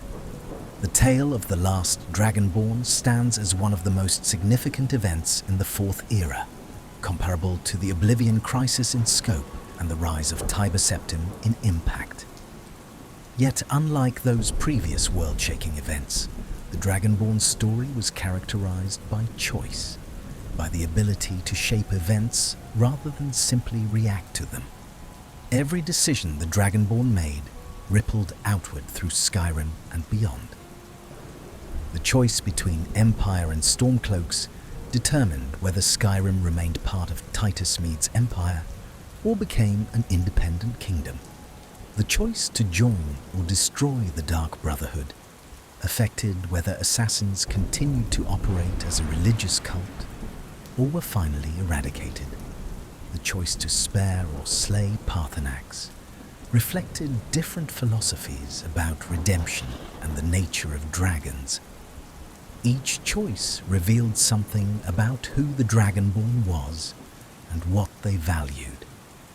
This multiplicity of choices meant that the last Dragonborn's legend took different forms in different tellings. In some tales, they were a noble warrior who honored the old ways and defended Nordic independence. In others, they were a pragmatic hero who preserved the empire and sought unity against the Thalmor threat. In still others, they were a shadowy figure who commanded thieves and assassins alongside their more public heroics. The Dragonborn contained multitudes, embodying the complex moral landscape of Skyrim itself. The unanswered questions. As with all great legends, the story of the last Dragonborn left certain questions deliberately unanswered, allowing future generations to speculate and wonder. What became of the Dragonborn after their final recorded adventure? Did they remain in Skyrim, serving as a protector and leader? Did they venture to other provinces, using their power to shape events across Tamriel? Did Hermaeus Mora eventually claim them, drawing them permanently into Apocrypha? Or did they find a way to escape their various obligations to Daedric princes and live out their days in peace? How did the Dragonborn's multiple allegiances ultimately resolve? Serving both the Dark Brotherhood and the Companions, both Nocturnal and Akatosh, both Hermaeus Mora and the Greybeards created inevitable conflicts. Did the Dragonborn manage to balance these competing demands, or did they eventually choose one path over the others? What was the Dragonborn's ultimate fate? As a mortal with dragon blood, would they age normally and eventually die, their soul going to Sovngarde? Or had their various pacts with Daedric princes, Nocturnal, Hermaeus Mora, Hircine, if they remained a werewolf, claimed their soul for oblivion? Could a Dragonborn soul even be claimed by Daedric princes? Or did their connection to Akatosh supersede such pacts? Did any of the dragons the Dragonborn spared survive to the present day of future eras? If Paarthurnax lived, did his philosophy of overcoming draconic nature succeed in reforming other dragons? Or did the surviving dragons eventually need to be hunted down, forcing the Dragonborn into a role as eternal dragon slayer? How did the Dragonborn's actions affect the larger conflict with the Aldmeri Dominion? If they supported the Empire, did they strengthen it enough to eventually challenge the Thalmor? If they supported the Stormcloaks, did an independent Skyrim become a rallying point for resistance against the Dominion? Or did it weaken humanity by fragmenting the Empire? These questions remain deliberately open, part of the ambiguity that characterized the Elder Scrolls' approach to storytelling. The Dragonborn's legend would be debated by scholars in future eras, each interpretation shaped by the political and cultural needs of those telling the tale. The philosophical legacy. Beyond the concrete accomplishments of defeating Alduin and resolving various crises, the Dragonborn's existence raised profound philosophical questions about the nature of power, destiny, and choice. The nature of prophecy. The Dragonborn fulfilled ancient prophecies while simultaneously exercising free will in how they accomplished their destiny. They were prophesied to face Alduin, but not how to defeat him, not what choices to make along the way, not who to help, or harm in the process. This suggested that prophecy in the Elder Scrolls universe was probabilistic rather than deterministic. It predicted outcomes while leaving the path to those outcomes open to choice. The burden of power. The Dragonborn accumulated more power than perhaps any individual should possess. The Thu'um, legendary artifacts, leadership of multiple factions, the blessing of both gods and Daedric princes. The question became not whether they had the power to reshape the world, but whether they should. Every use of overwhelming force to solve problems risked creating dependency, where people relied on the Dragonborn rather than developing their own strength. The paradox of the dragon. Dragons by nature sought to dominate. The Dragonborn possessed a dragon soul, which meant they inherited this drive toward domination and power. Yet they were also mortal, capable of choice, growth, and overcoming base instincts. The central tension of the Dragonborn's existence was this struggle between their draconic nature and their mortal will. The same struggle Paarthurnax spoke of, the same struggle that defined whether they became a savior or a tyrant. The question of redemption. Through Paarthurnax, the Dragonborn encountered the question of whether beings of inherently evil or destructive nature could redeem themselves. Paarthurnax had committed terrible atrocities during the Dragon War, yet had spent thousands of years atoning and teaching peace. Did his present virtue erase his past crimes? Could change of heart justify mercy for past evils? The Dragonborn's choice about Paarthurnax's fate reflected their answer to these timeless questions. The ambiguity of morality. The Dragonborn could commit actions ranging from heroic to monstrous. They could save villages from dragons and then assassinate the Emperor. They could lead the honorable companions, command murderous assassins. The game allowed this moral complexity without judgment, suggesting that morality itself was contextual, that good and evil were not absolutes, but spectrums, and that even heroes were flawed beings making imperfect choices in difficult circumstances. The cultural impact. Within the world of Tamriel, the Dragonborn's legend became a cultural touchstone that shaped how people understood their history and possibilities. For the Nords, the Dragonborn represented a return to ancient glory. They proved that the old legends were real, that the Thu'um was not just mythology, that Nordic heroes could still save the world as their ancestors had. The Dragonborn validated Nordic culture and traditions at a time when many Nords felt those traditions were under threat from imperial homogenization and Thalmor persecution. For the Empire, the Dragonborn's role in the Civil War, if they supported the Empire, demonstrated that loyalty and pragmatism could overcome zealotry. If the Dragonborn sided with the Empire, they provided proof that Skyrim's best interests lay in unity rather than division. If they sided against the Empire, they represented the cost of compromising too much with the Aldmeri Dominion. For mages, the Dragonborn's time as Archmage of Winterhold and their confrontation with the Eye of Magnus reminded the magical community of the dangers inherent in seeking power without wisdom. The crisis with Ancano demonstrated that magical knowledge required ethical framework, that power for its own sake led to catastrophe.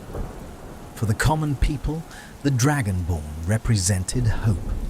They showed that individuals could rise from obscurity to change the world, that destiny was not fixed, that even prisoners sentenced to execution could become legends. The Dragonborn's story inspired countless others to pursue their own heroic paths. for better or worse. A hero's rest. And so, after all the battles fought, all the dragons slain, all the dungeons delved and mysteries unravelled, what became of the last Dragonborn? Perhaps they retired to a simple home, purchased with the wealth from their adventures, a house in Whiterun overlooking the plains, or a homestead in the forests of Falkreath, or a mansion in Solitude's elite district. Perhaps they lived out their days in peace, occasionally called upon to deal with threats, but mostly allowed to enjoy the fruits of their heroism. Perhaps they continued to adventure, unable to settle down, forever drawn to the next challenge and the next mystery.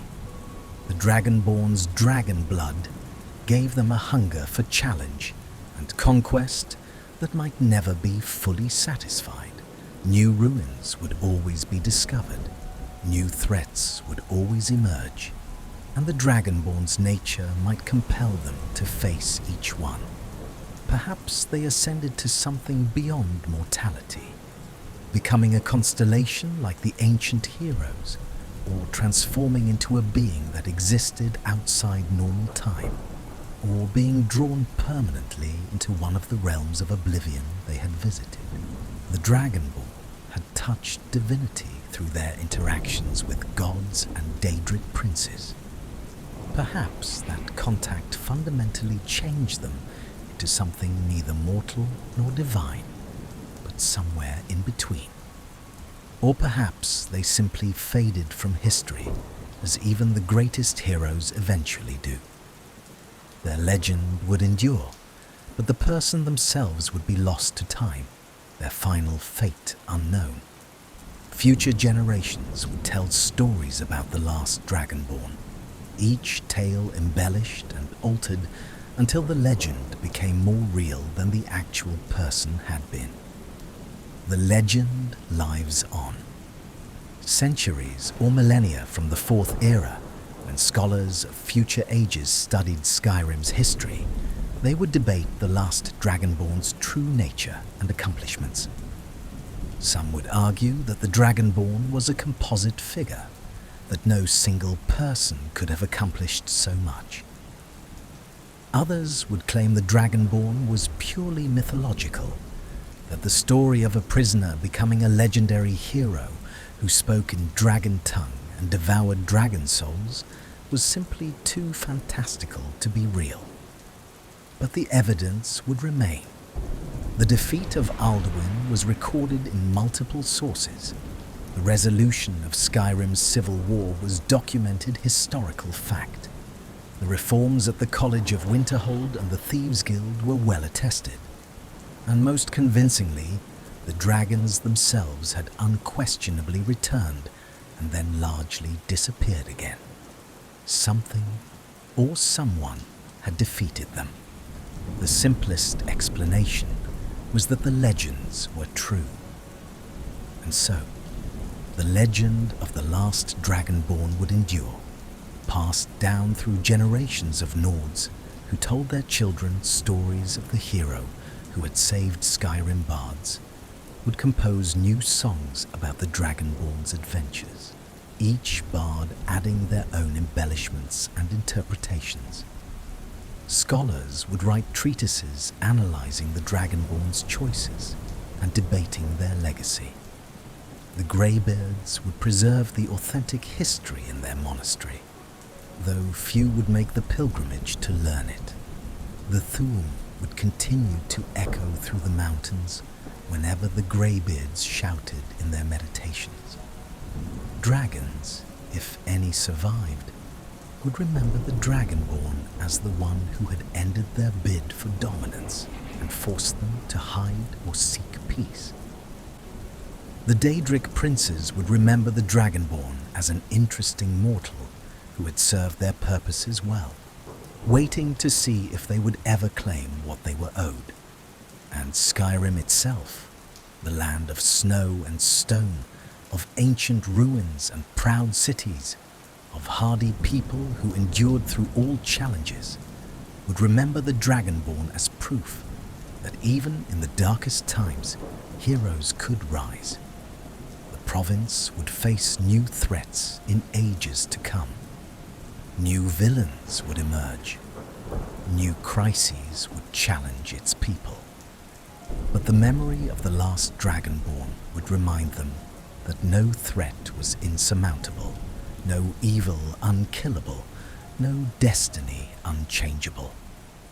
This was the legacy of the last Dragonborn, not just the immediate salvation from Alduin's hunger, but the enduring reminder that mortals possessed the power to shape their own fate, that prophecy and free will could coexist, that even those of monstrous nature could choose to be something better. The Dragonborn's story ended, but their legend was eternal. And so we conclude our journey through the complete lore of Skyrim, from its ancient origins in the Merethic Era, through the rise and fall of empires, to the return of the dragons and the legend of the last Dragonborn.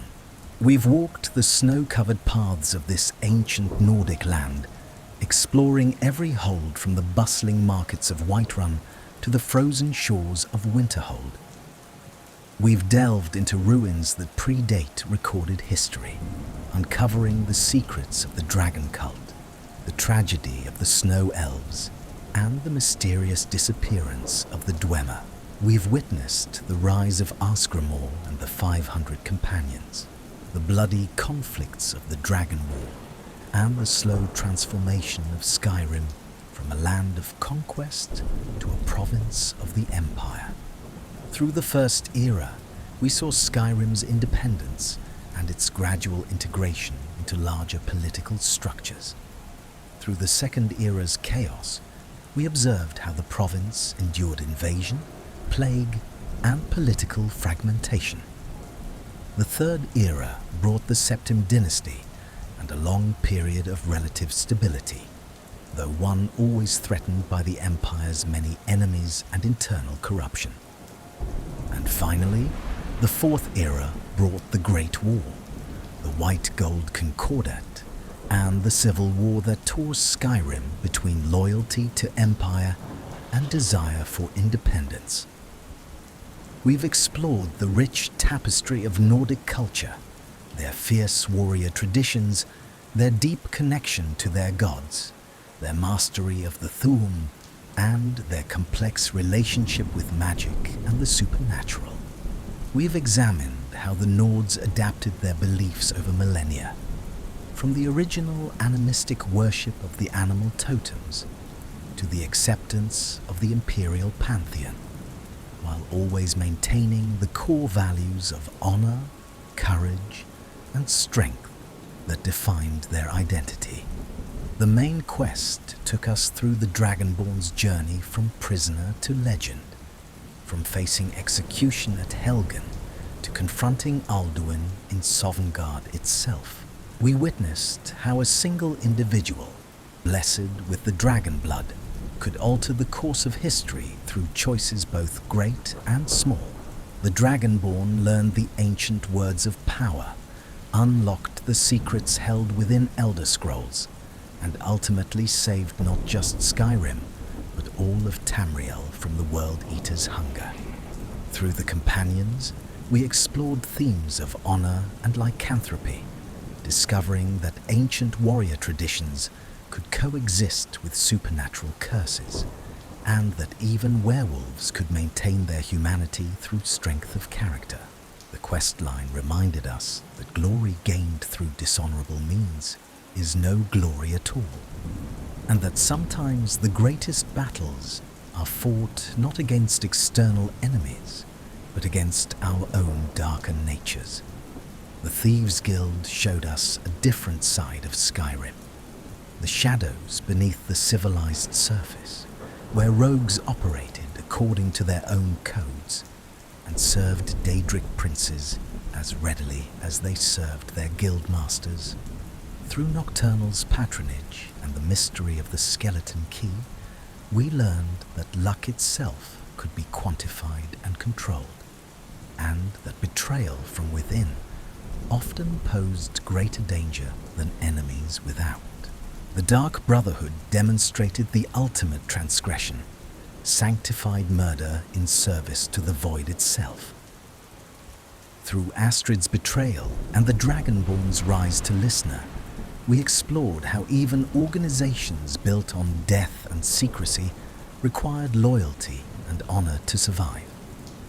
The assassination of Emperor Titus Mud II showed that no one, no matter how powerful, stood beyond death's reach when the Night Mother whispered a name. At the College of Winterhold, we confronted the dangers inherent in pursuing magical knowledge without wisdom or restraint.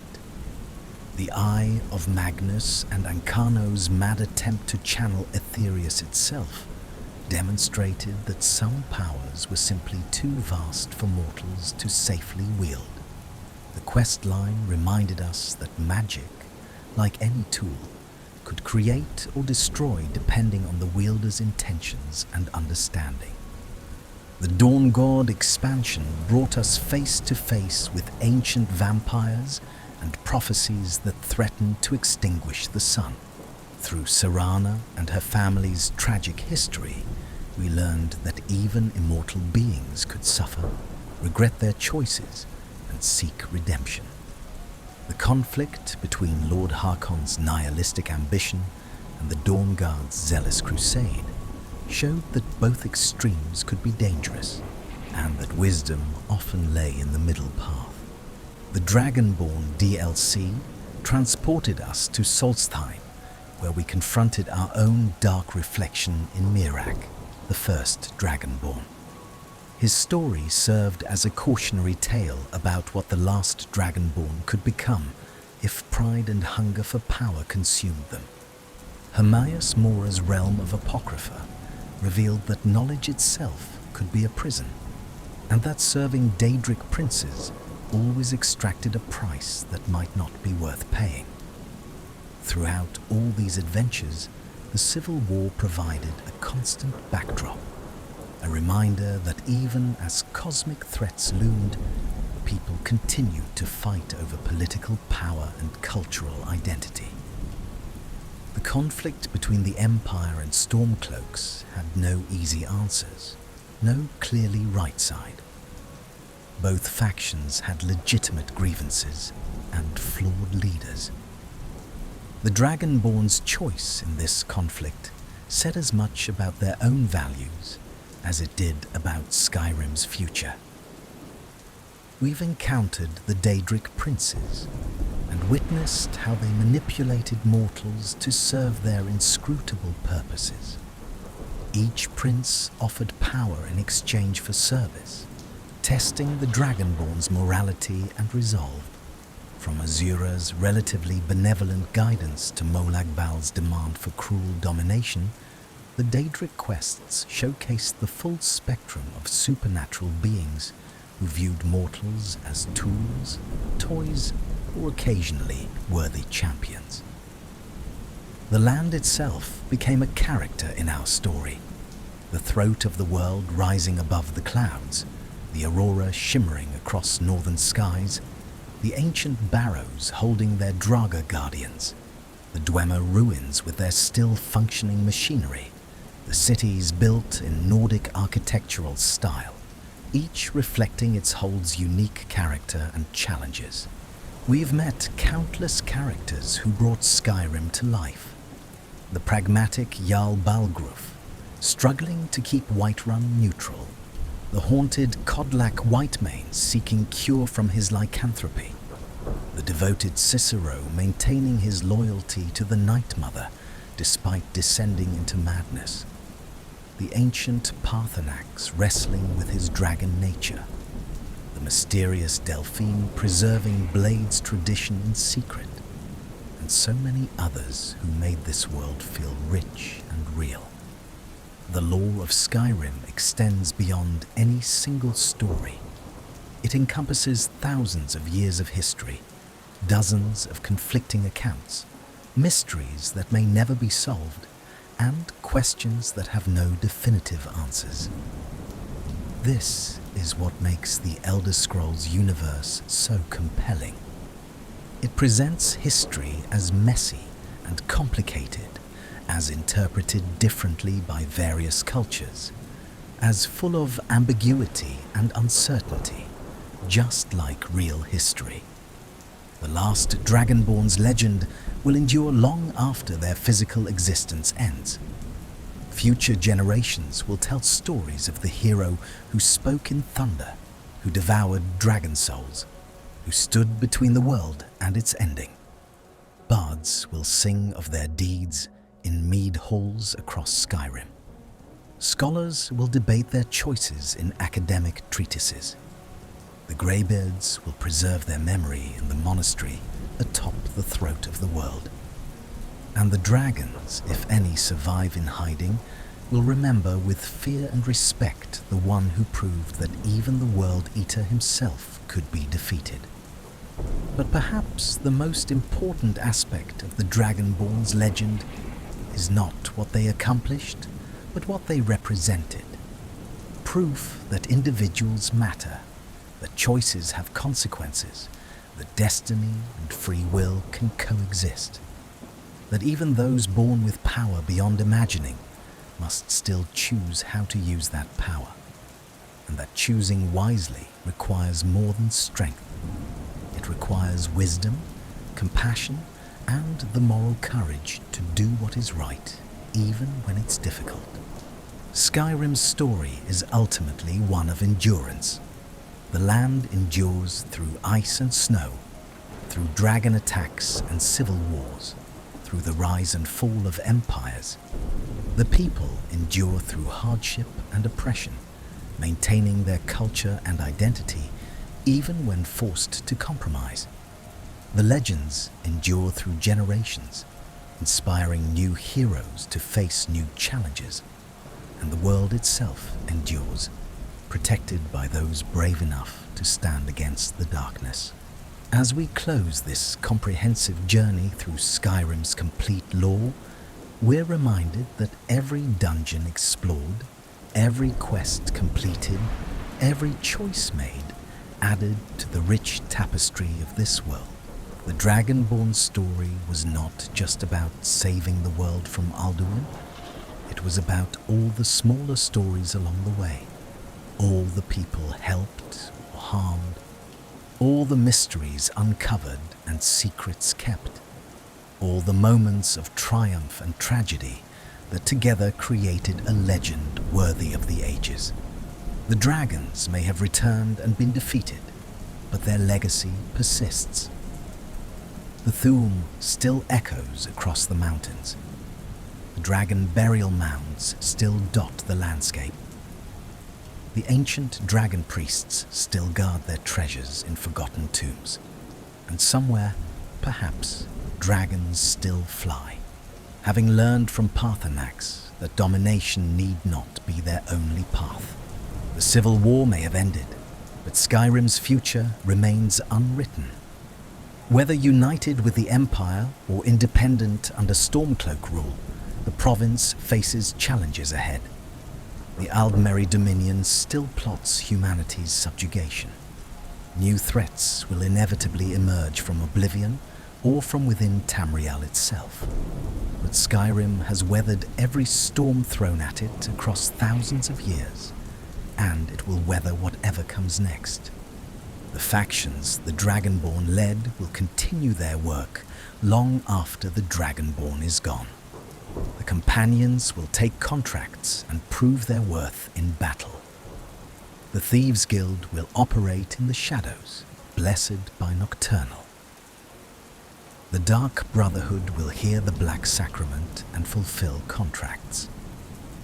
The College of Winterhold will pursue magical knowledge while trying to avoid the catastrophes that come from wielding power without wisdom. And in the end, Skyrim endures, a land of harsh beauty and proud people, of ancient history and living legend, of snow-capped mountains and deep mysteries. It is a place where the divine and mortal realms intersect, where prophecy becomes reality, where ordinary people can become extraordinary through courage and determination. This has been the complete lore of Skyrim, from the dawn of the Merethic Era to the conclusion of the Fourth Era's greatest crisis. We've explored every major event, faction, and character that shaped this land and its people. We've witnessed the return of the dragons and their ultimate defeat. We've seen how one individual, blessed by Akatosh with dragon blood, changed the course of history through their choices and actions. The Thu'um falls silent now. The dragons rest, defeated or in hiding.